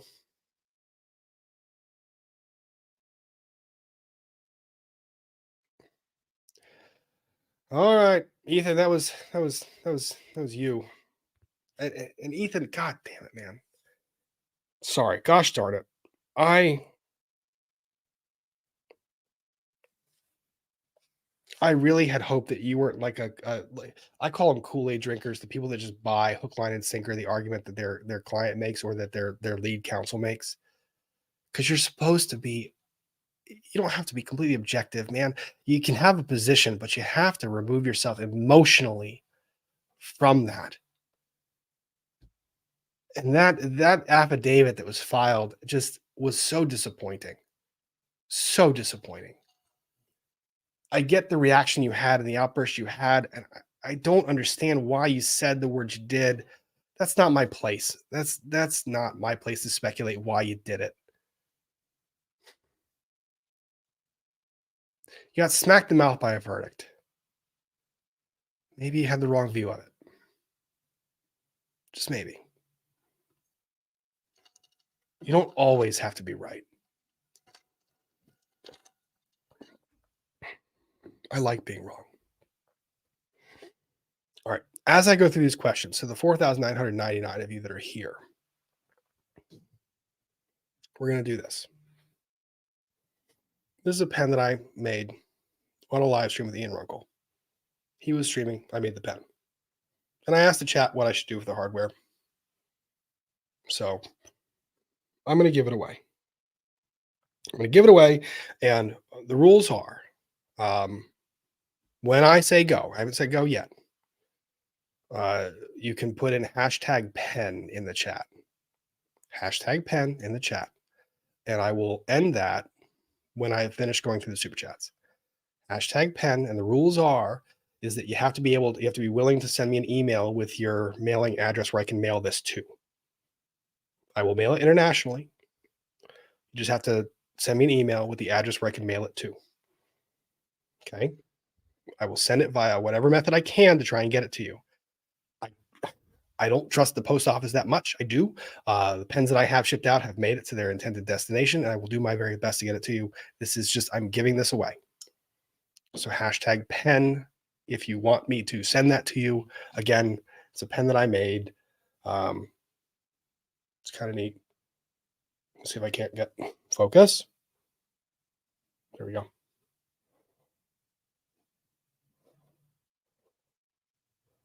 So hashtag pen.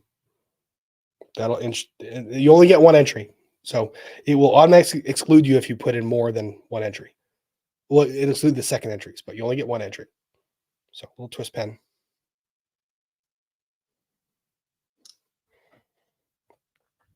All right. And I will pull that up and I'll pull up the winner when I get through the super chats. Okay. Please like the stream if you're here. Thank you for being a member just because. Bunch of new members. Kina, thank you. That's Sarah Chick. Jane Steele. D.E. Thank you for becoming members. Very much appreciated. Britta, thank you. It's good to be here with so many friends from Recovery Addict. Love everything he's done for this case and watching him give conversational. That's amazing. He really has a really cool channel. And I like teasing him. And whoever sent me the roaches, cheers. That was a phenomenal joke. Randomizer, very happy birthday, Kristen. Happy indeed. Kim Hunter, thanks for being a member. Krista, hello, everyone. Thanks for being a member for a month. Courtney Meek, love the way you explain the legalese. Thank you. Thank you, Courtney. Jennifer Danhauer, I too run on ADHD standard time. It's fun, isn't it? Charlie, thank you. Teresa, thank you. And Christine and Delia, thank you for becoming members. Very much appreciated. Sensationally Social with Beth, so glad you to be here. You've been missed. I enjoyed my holiday break. I hope you guys did too. Helena Handbasket, God, what a clever name. Happy to be here. Happy that you're here. Tina, Tiny Tina, thanks for becoming a member. Susan Lewis, happy Tuesday, friends. Happy Tuesday to you, Susan. Jillian Whelan, had to take a break for my trial, but to ISM for cover. Thank you so much for covering. This one wasn't so much Maya. This was more the motion practice. Isabella, thank you for becoming a member. And Annie, thank you for becoming a member. Mimsy, if they filed this without talking to their client, could they get in trouble with the court? They can get in trouble with the bar and the court. Patty R, is this defense advocating for their client? I don't think so. I don't think it's wise. Ash Nicole, Juror number 1's phone may be with the IJ report. Poof, into thin air. Magically can't be produced. The defense can go fly a kite in a sunny day with no wind. I don't know if you guys know, but the number of phones and contacts that went missing while the plaintiffs were trying to gather evidence in this case through discovery is astounding. It's funny how that works. Waldor FKP. Consider having security clearance. I wouldn't speak with spouse about the event. So why is being married so crazy for the defense? Yeah. Maybe that's just where I am. Like DC, the land of security clearances. Like everyone's got one, and spouses don't talk about that, and they know not to ask about that shit. Like I don't understand it.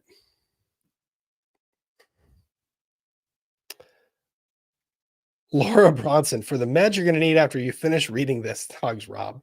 Laura, thank you. That's very kind of you. We made it through. We did.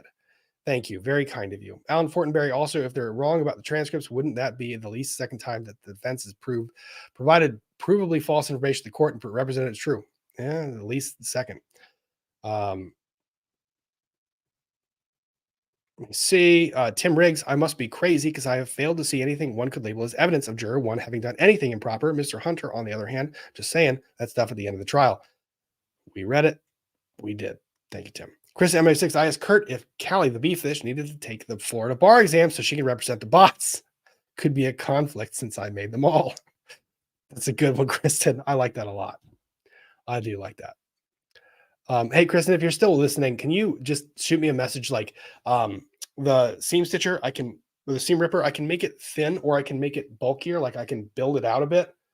It's a comfort thing. So let me know what you would prefer.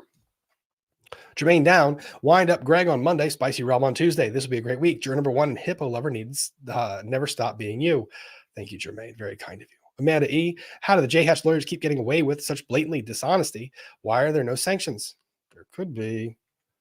Heather, can I assume that then if I hired Shapiro Hunter as a lawyer, that they would be discussing my case with their wives? Seems to be what they're saying. Well, Blast in Texas. Rob, what's happening? When did Shapiro's name disappear from the court docket for this case? Did it really? Court docket, where are you? I see you. Court docket. Do a little captcha code.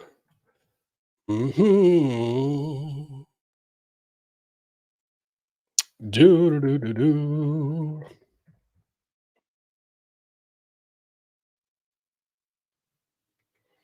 Court docket is loading. So I'm singing my song while the court docket loads because it's loaded. Was Mr. Shapiro there? Was he previously on it?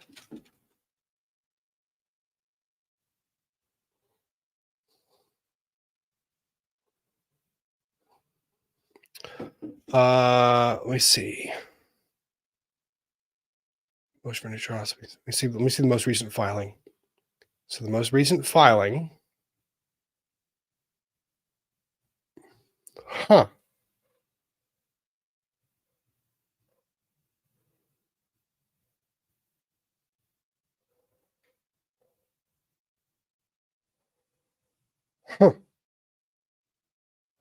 I don't know.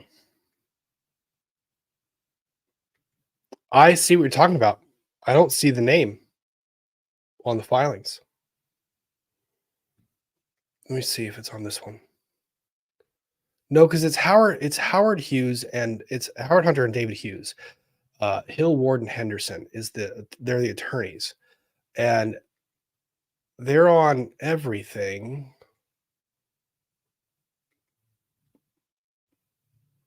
So the defendants doesn't list every attorney, but I don't see them on the docket. So I'm curious. But I'll take a look. Tamster, thank you very, very much. Very kind of you. As a local, I'm horrified by the behavior of JHACH's attorney in the hospital. My faith is in the John Hopkins name is forever scarred. I hope that they can rebuild that. I really do. These hospitals really need to get back to serving the community, and they do such an important job, man. They really do, and they need to run properly to do that job. So to that point, check out Joe Corcoran, Dr. Joe CMO on YouTube. Check out his channel. So former chief medical officer for hospitals, and can talk at length about what hospitals need to do to fix this. But they do. They need to. Thank you, Tamser. Blessed and Texas. Will judges respond to the motion be on camera when? I hope so. I'm going to watch that. Allie Jean, as a lawyer, isn't Kiss actually a defense agent? Kind of. AG, the argument that spouses can't keep info from one another invalidates every NDA. What's the point of contract law if you're married? The defense. Kind of. Joe Elliott, swear jar, nailed it about that video. Yep. Law Nerd Debbie, did you defense a supplemental motion? I did. I'm not covering that this evening. I will probably get into that more as we get closer to all of this other back and forth. It goes more into the domestic stuff, and I'm not going to go down that road because that's inferring a hell of a lot. Here for the truth, JHACH must have their foot on defense neck. Actually, Lauren, have you seen them admit to dropping her? Yes, I did. That there was no med for the vid room. There's no medical need for the video room. That no medical reason for photos. I have the IJ and others that are from them. I've seen the IJ that people have forwarded to me. I saw that their motion for directed verdict basically conceded facts that they had been disputing for years. So I'm convinced that was drafted by associates and wasn't properly proofread. Grassfoot Greg wants a sweepstake at JHACH legal fees. Oh God. Teresa Morrow, sadly, Rob, their clients may approve of their antics and actions. I keep hearing that video from On the CEO Played at Court. Sad they learned nothing from this at all. I will still hold out hope that there was just a distance and that they weren't really paying attention to what was happening in trial and were trusting the attorneys that were relaying information. I hope the disconnect isn't that wide, man. That would be sad for the system. Melinda Duncan, not only do we not speak often, but I walk around with noise canceling headphones in and the volume up. I think that's a reference to your husband. Blythe Burke, #pen. Blythe Burke, make that do me a favor, make that a regular chat. I don't know if they catch that as a member chat. So #pen, make a regular chat that way. Okay. You're a member, you're immune from slow mode. AG, can defense counsel get in trouble for impropriety based on that sworn statement regarding the defamatory comments about the plaintiffs? I want to see this motion argued. Dr. Moo, a very happy birthday to Kristen M96. Happy birthday indeed. Ryan Man YYC, thank you for the gift of memberships. Tracy Collins, I have good news for you. Tomorrow you get to wake up and be you, and they have to wake up and be them. You win. Thank you, Tracy. Very kind of you. Julia 543, happy birthday, Kristen. Rob, will you send me tracking? Yes, I will. That went out in the mail yesterday. It went out in yesterday's mail. I will send you tracking. Thank you for reminding me. Laura Rubschow, this shows what they did to Beata. Perfect example. In my humble opinion, do you think any of the other 5 bus riders will speak? It's like they didn't exist. I'd be offended to be so dismissed. I would be offended too, but I'd also be afraid. That's the problem. This is the problem. That was intended to basically dissuade every other juror from communicating. And if I'm the judge, I'm fucking pissed. Femme Natal, thank you for hard work. You're so talented. Thank you, Femme Natal. Joshua, thank you for gifting memberships. You don't have to. You moderate and assist in many ways. Indy Cinder, defense grabbing at straws again. Tell me about it. Nancy Schrock, love your passion. Defense is just slimy. Thanks, Rob. Thank you. Blessed in Texas, Jules and Tiny Tina were discussed, so I asked. I'm going to take a look at it. Melissa Smith, did Nikki the Clicker get one of your pens yet? Yeah. And the picture he sent me is pretty badass. He may have placed that pen like strategically over a piece of his military regalia and something from his alma mater that made it look really cool. But that's his to share, not me. It's his. Just Sarah, is the jury's oath? If the jury's oath is as flimsy and easily disregarded as defendant suggests, what's the point of having one? What's the point? The level of disrespect towards so many. Just Sarah, that hits the nail on the head. What's the point? Adrian Angevine, thank you. Realistically, are there real repercussions they can get from this insanity? Or is this one of those things that's just frustrating and goes nowhere? I don't know. I don't know.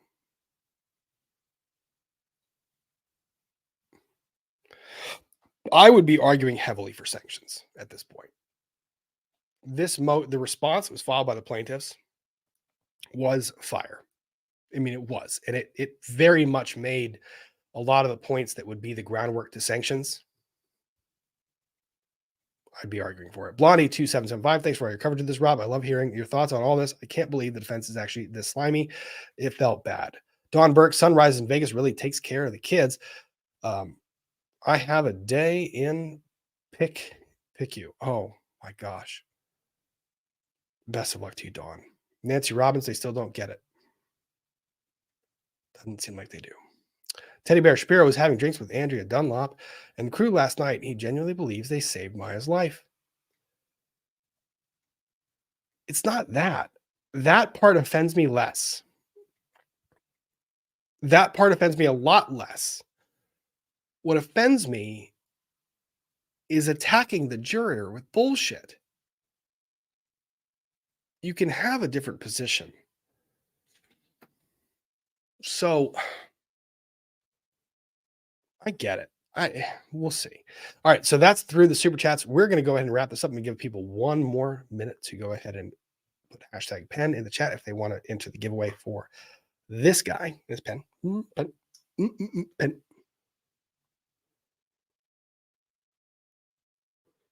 Yep, I made it. You can see some of the brass in there, and it kind of bothered me a little bit that it was so transparent. But the blank was really cool, and the hardware turned out really neat. May Loomis, could dissuading the jurors from insulting the hospital be an actual reason for the motion? Could be. It's an improper one. We call that sanctionable. If you are filing a pleading for no other purpose than to harass or intimidate, that is sanctionable conduct.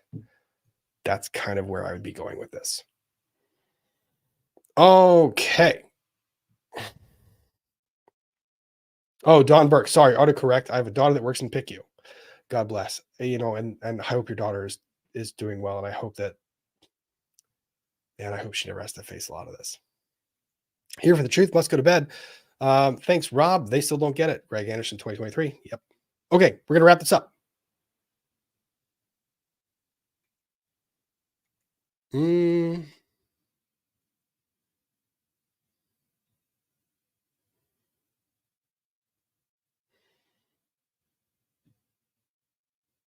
So, hang on. Let me share screen. Share screen. Where do I get that? Stop sharing that. Present this. Share this. And hang on. Nope. There you are. Okay, so there's 1,119 of you. Here's for truth. Oh my God, my autocorrect. Arg. I like can finally super chat after weeks of errors. I don't know what errors are. So to get totally skipped. Island. I have to read through a lot of this stuff. I really do. Guess I can't get a win. I gotta read through a lot. I try my very best. I really do. Here for the truth must go to bed. Good night, everyone. Thanks, Rob. Still don't get it. Read that one. And let's go ahead and wrap this up. We have all those entries. So we're going to go ahead and press the draw button. Last 30 seconds. 30, 29, 28, 27, 26, 25, 24. Didn't get my super chat. I'm sorry, Jessica. I got it. Like I said, I try to get through them. I really do.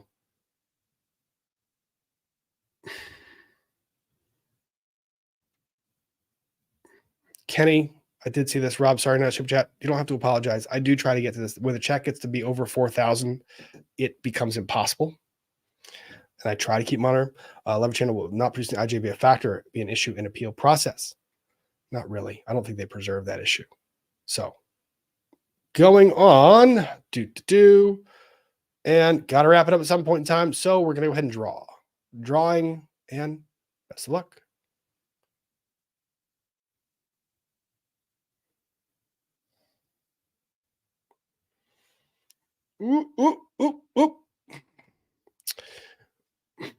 I'm I'm going to butcher this.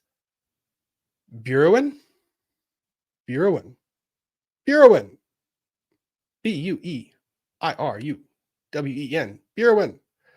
Congratulations. I will gladly ship you the pen. Gladly ship you the pen. You have to email me. Email me where I can ship it to you. Please. lawandlumber@gmail.com. All spelled out in one. lawandlumber@gmail.com. So I will ship you the pen. I'll get that out this week. Congrats, Burewen. Again, please email me. Very pretty kitty. Very pretty paw nerd. So without further ado, thank you guys for being here. Congratulations, Burewen, for the win of the pen. Again, email me lawandlumber@gmail.com. I'll mail it to you. Okay. All right. Going on, let's go ahead and wrap this up. Like I said, there's a lot of negativity discussed during this live stream, mostly in the motion by the defense, and there were some profanities. So you know what I always say? What do I always do? Go out, make something. You'll feel better. Please go out, go do something. Oh, thank you for the reminder. Programming note. Programming note. Trials of the Century is back. So Trials of the Century tomorrow night, 8 p.m. will be on my channel. We will be discussing the trial of Leopold and Loeb. So Leopold and Loeb, please, please, please feel free to jump in, take a look, and we will go ahead and walk you through a historical trial that was known for its closing argument and a trial that actually didn't take place. So Trials of the Century, 8 p.m. tomorrow on my channel. Please come and check it out. And we will discuss that then. So like I was saying beforehand, tomorrow will be a breath of fresh air. So tomorrow will be a breath of fresh air, and we will get to that then. Love you all. Thank you very much for being here. It's been a night. We've gone on. Oh my God, it's 11:30 at night. Okay, go make something. You'll feel better. I don't care if it's writing, drawing, reading, crafting, freaking construction paper, painting, woodworking, sculpting, a household project. Go make something. Go do something. Be physically active. Engage that part of your brain. It'll make you feel better. Just like making these pens. Until next time, I hope you all have a wonderful night and a wonderful rest of your week. And I hope to see you tomorrow, Wednesday at 8 p.m. Good night, all.